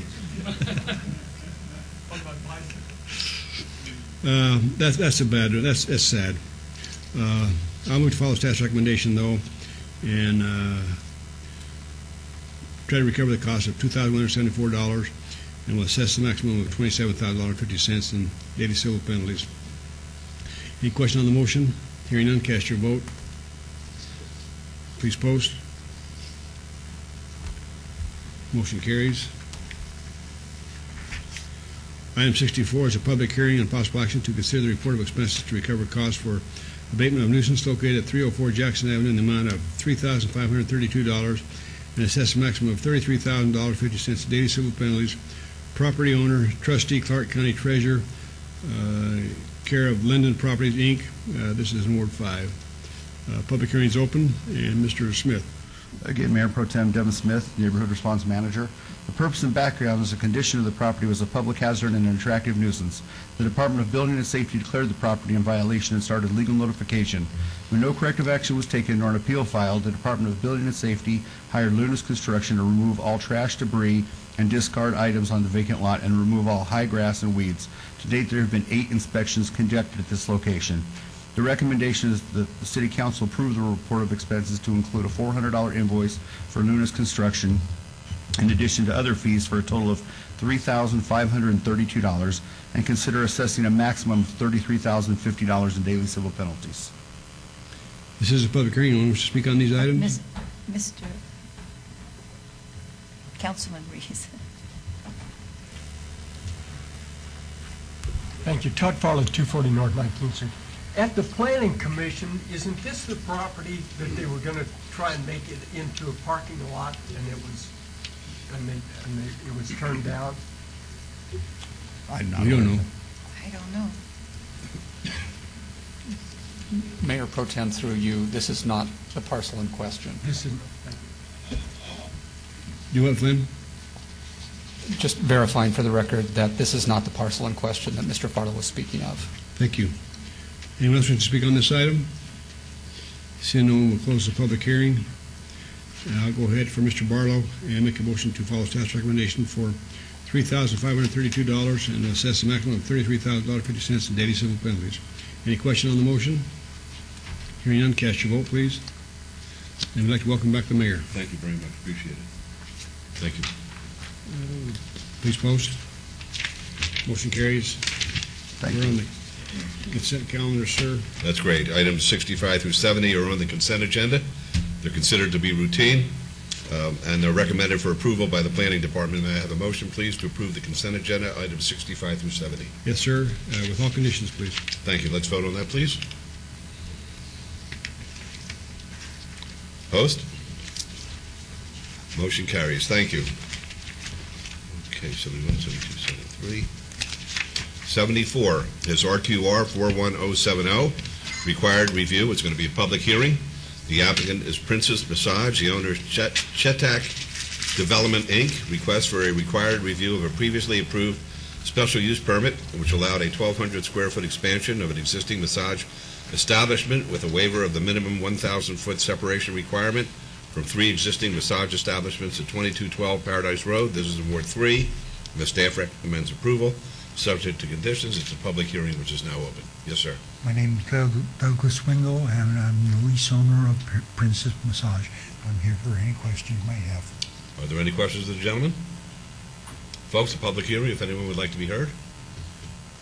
Seeing none, we'll close the public hearing. Yes, Your Honor, make a motion to follow staff's recommendation to approve this item, please. Okay, let's vote on that, please.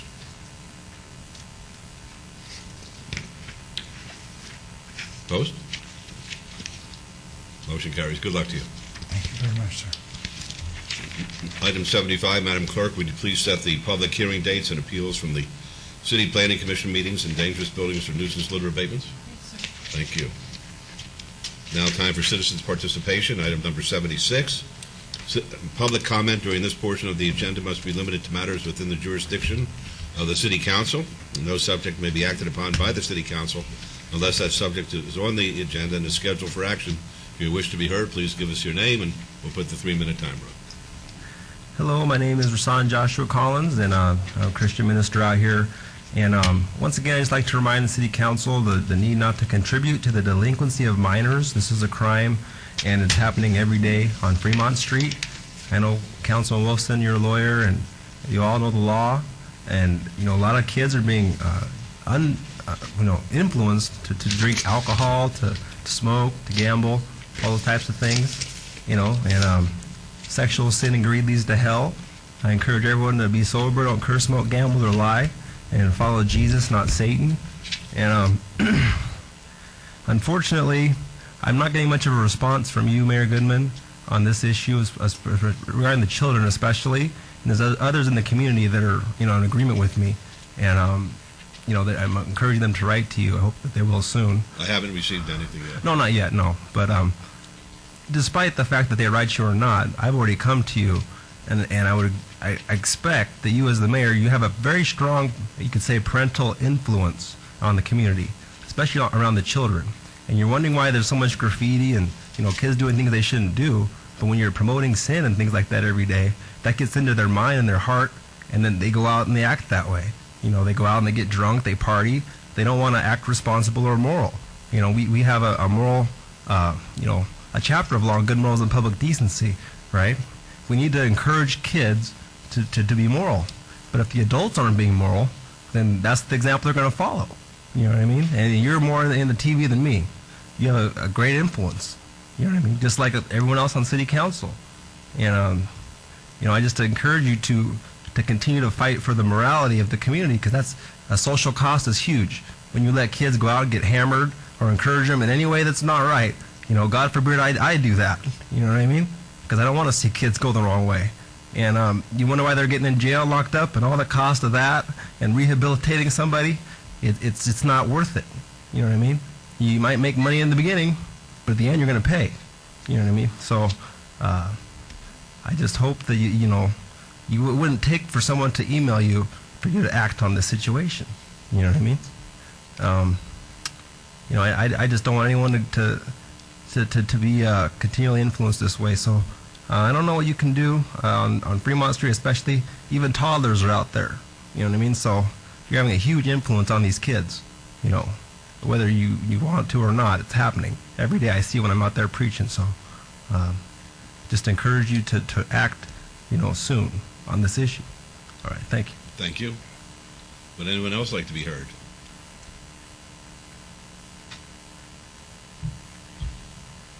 Good afternoon. My name is Rory Douglas Parada. I'm also known as Rosalind. I live at 5050 Tomaris. Saturday night I was on Fremont Street and I was leaving. It's about 12:45 in the morning. I was accosted by an individual. He started calling me an effing faggot and MF, I'm sick the way I'm dressed. 5 security come over. He is still expounding on me about how he's going to kick my ass and I'm a faggot and all this. Security tells him to leave, and then they tell me I have to leave the mall. And I go, why do I have to leave the mall? They go, because I'm starting problems. I was accosted. The individual came up to me, okay? And then security kept me there a half an hour threatening me. They threatened to taser me because I wouldn't agree that I started the fight. Another one took his little bicycle helmet off and threw it off to the side like he's going to get ready to go down on me, you know. And this time, the beginning there was 5 of them, and I says, you know what, if I have to leave, he has to leave. And then he goes, they tell me, no, he doesn't have to leave, you have to leave. I go, why do I have to leave? I said, and I kept saying, I started it. And I go, no, he started it. So I told him, hey, if I have to leave, if you're going to be this way with me, I'll sue. Well, when I said that, 2 of them went over and started talking to that individual. One came back and told the officers that, yes, he admits that he started it, that he was calling me names. Well, when the officers first arrived, he was still expounding on me. He was still calling me an effing faggot and all of this. You know, but they were totally oblivious to this individual's action. It was just me. This is totally inappropriate behavior. And then they're like threatening to taser me because I won't admit that I started it when I didn't start it.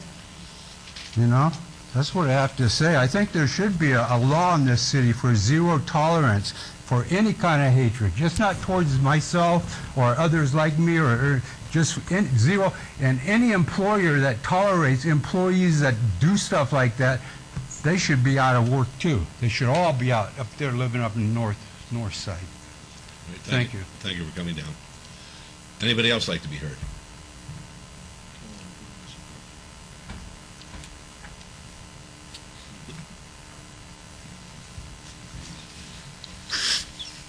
Thank you. Todd Farlow, 240 North 19th Street.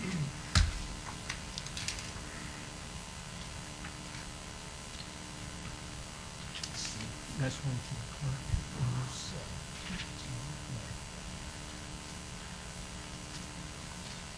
1 year ago, I gave the council a packet stating my opinion of how to get out of this current financial problem that we're in. Now, I understand, you know, you took this out to the outhouse and put it to use. But since that time,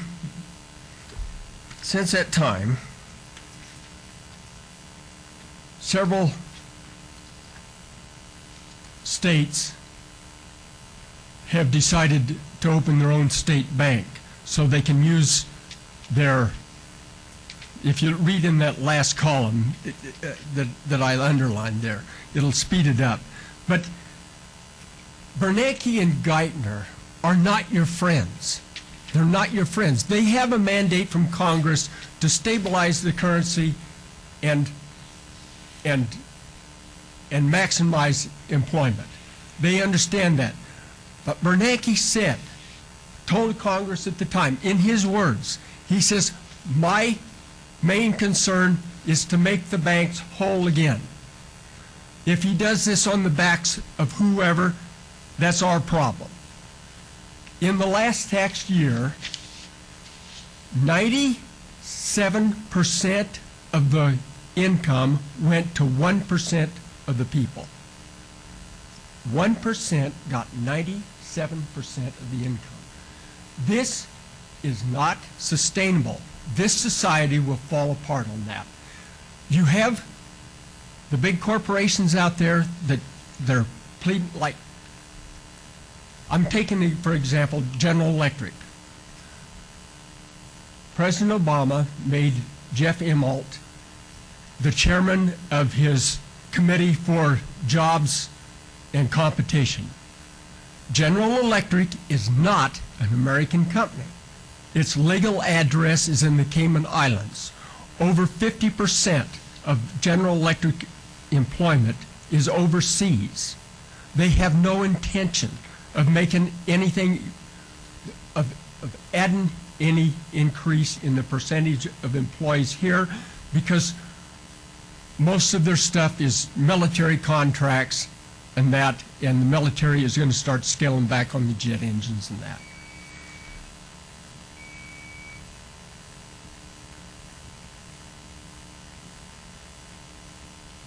the other problem that we have, that there is money out there. The next time that you go to the gas pump and you watch those numbers roll by, remember that the oil companies got $47 billion in tax subsidies last year. And we're sitting here and we're saying we can't afford any of this stuff. And I'm saying that we can afford it. We just have to get the money in the right places. Thank you very much. Thank you. Anybody else like to be heard? Yes, sir.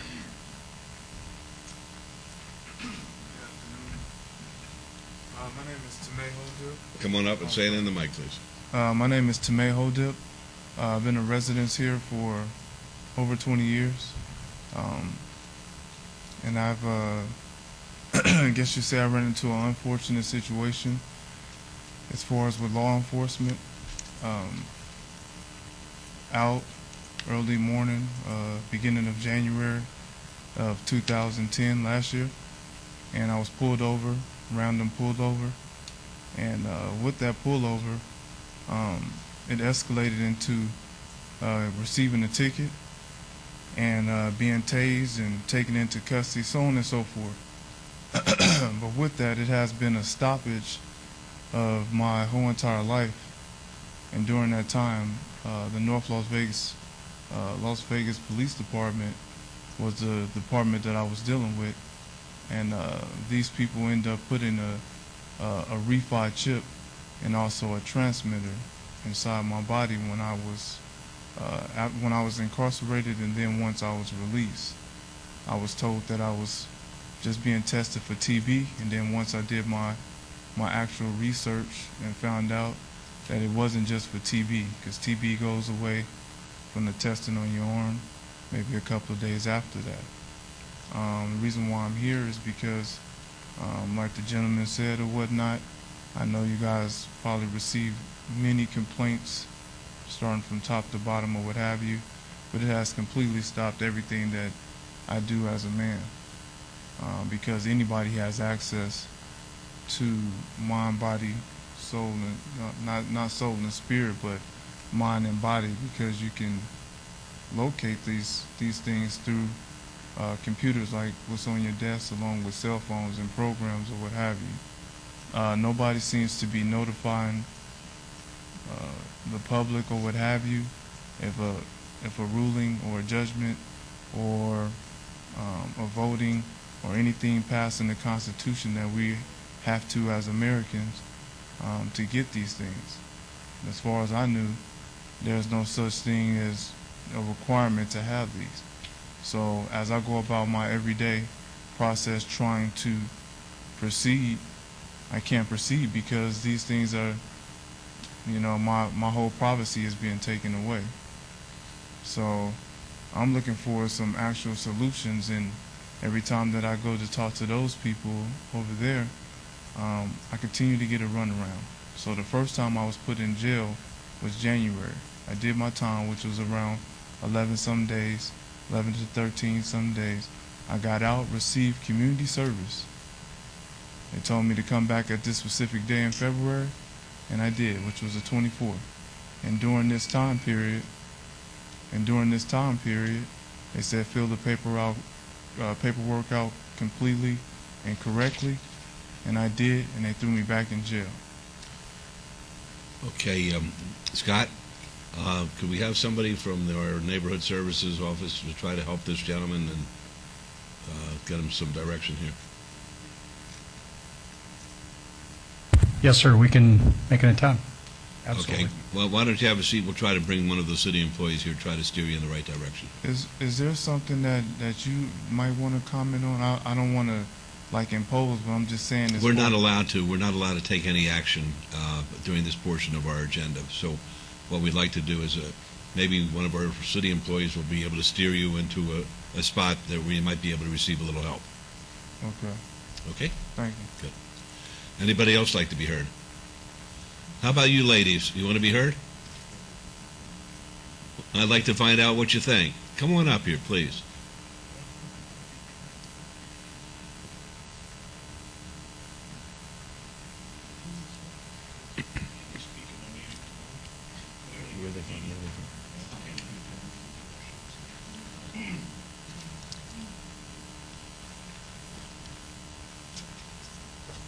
Why don't you introduce yourselves to us and tell us once again where you're from and how we differ from what you do up there. Good afternoon. I'm Audrey Rogers. I'm the Senior Legislative Officer with the Regional Municipality of Wood Buffalo. It's located in northern Alberta. This is Megan Sullivan. She is the Manager of Systems Implementation with our IT department. And the lady seated back there is Anita Hawkins. She is one of our legislative officers. And we've actually been here enjoying the hospitality of your city clerk staff, specifically Beverly and Vicki and Pat from the IT department as well, learning about the meeting management system that you use here. It's something that we've grown to like very much from what we've seen of it. Are your meetings similar to ours? No. No, it runs a little differently. What are the basic distinctions? The basic distinction is, number one, we don't have a consent agenda. The way that the agenda items are grouped is definitely different. The public hearings that we have typically relate to planning and zoning matters as opposed to something like a nuisance abatement. So it's definitely been a learning curve. Do you have what we call citizens participation, like this last session that we just had? We have a section at the beginning of the agenda. It's entitled Delegations, and that's where citizens do have an opportunity to participate in the meeting through a pre-scheduled request that's submitted through our Legislative Services Department. Or those who are in attendance at the meeting can come forward and speak to an item that's scheduled on the agenda. How about items that are not on the agenda, such as you just heard? Can the constituents address the council? No, there is no opportunity if it's not on the agenda. I see. Okay, that's very interesting. Maybe we can learn from you. Okay, no, I wouldn't do that. It's my favorite part of being the mayor. Are you kidding me? Okay, thank you, ladies. I hope you enjoyed yourself here. Thank you. Okay, then we're going to move on to item number 77. Is there any member of the council who wishes to speak under this portion of the agenda? We'll start off from the right all the way to Councilman Anthony, and then Councilman Ross will head left. Thank you, Mayor. I'd like to invite all businesses, especially those businesses in Ward 4, to attend my next Ward 4 Business Network meeting. It's going to be held Thursday, May 12th, 6 p.m. at the Durango Hills YMCA, operated by the YMCA at 3521 North Durango, which is Durango and Cheyenne. The guest speakers that night are going to be Melissa Warren and Fayez Foley Warren, who own a public relations and marketing company, as well as Nancy Higgins, who's a private consultant, and they're going to be talking about how small businesses can be marketed and their public relations can be better in order to survive these economic times. So if you want to know more about how to market your business and public relations, please come out and listen to these folks. They're very, very knowledgeable. Again, it's the Ward 4 Business Network. It's free. It's held at 6 p.m. Second Thursday of the month, Durango Hills YMCA. On Durango, just north of Cheyenne. Thank you. Thank you. Councilman, how do you get the word out to your constituents about that, other than making this kind of an announcement?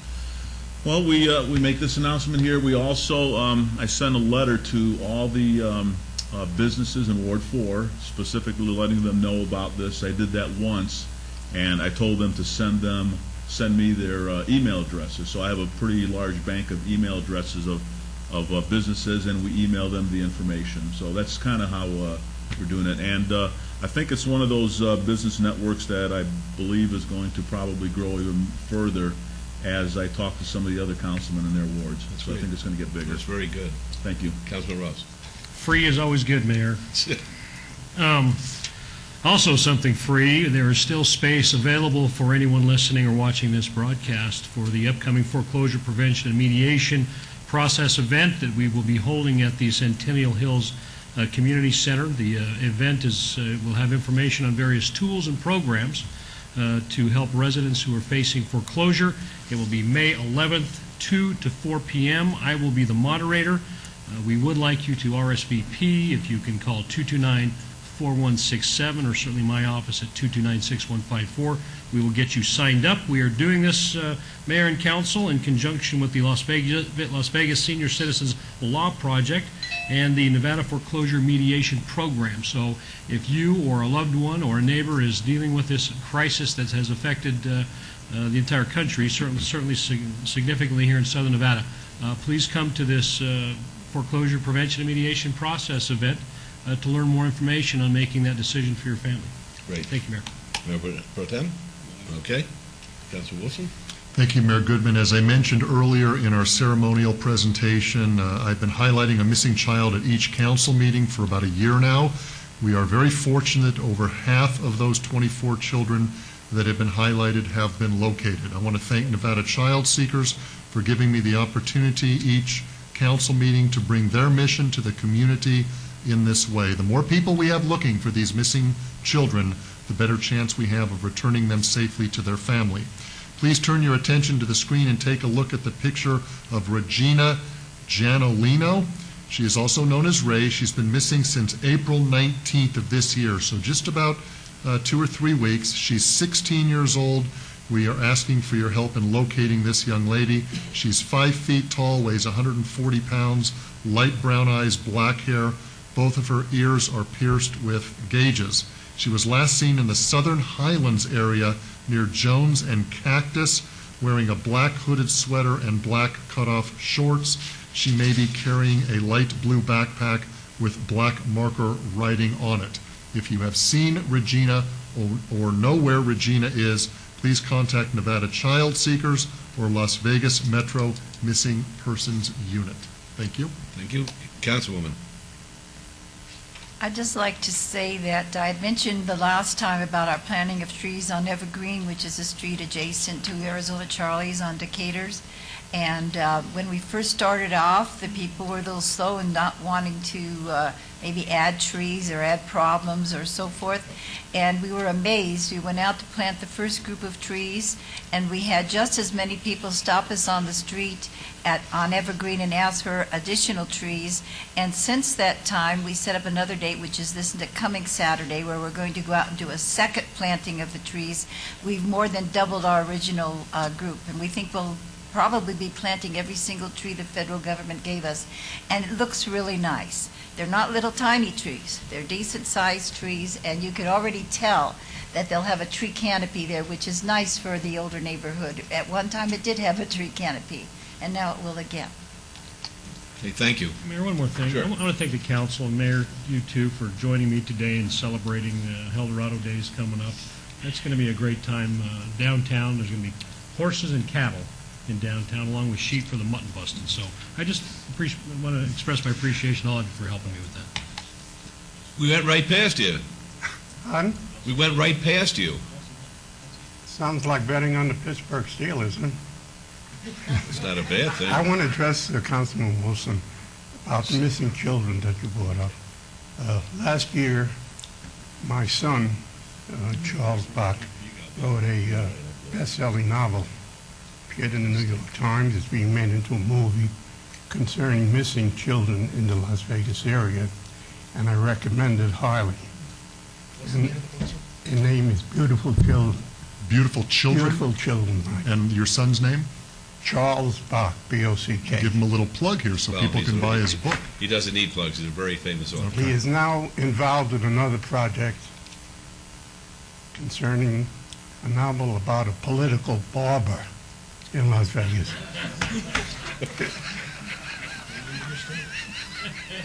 Mr. Mayor, I did purchase that book, and it is a good book, except it's very sad. And I think it's a little bit shocking because those of us who live here don't realize how bad it is. How bad it is. Thank you. Okay. All right, well, I have a couple of announcements. First Friday in our arts district is this week, and not only should you visit the new lounges that we have there, which are terrific, but head over to East Fremont Street afterwards. We now have 11 venues there, Insert Coin just opened up, and it's very successful with a line around the block waiting to get in, and the downtown is hopping. And then on Saturday, we have the Susan Komen Race for the Cure. Hopefully we'll have over 40,000 women and men, all wearing pink, running for this fight against breast cancer. And then, of course, to all of the mothers in the community, we wish them a happy Mother's Day on Sunday. Meeting's adjourned.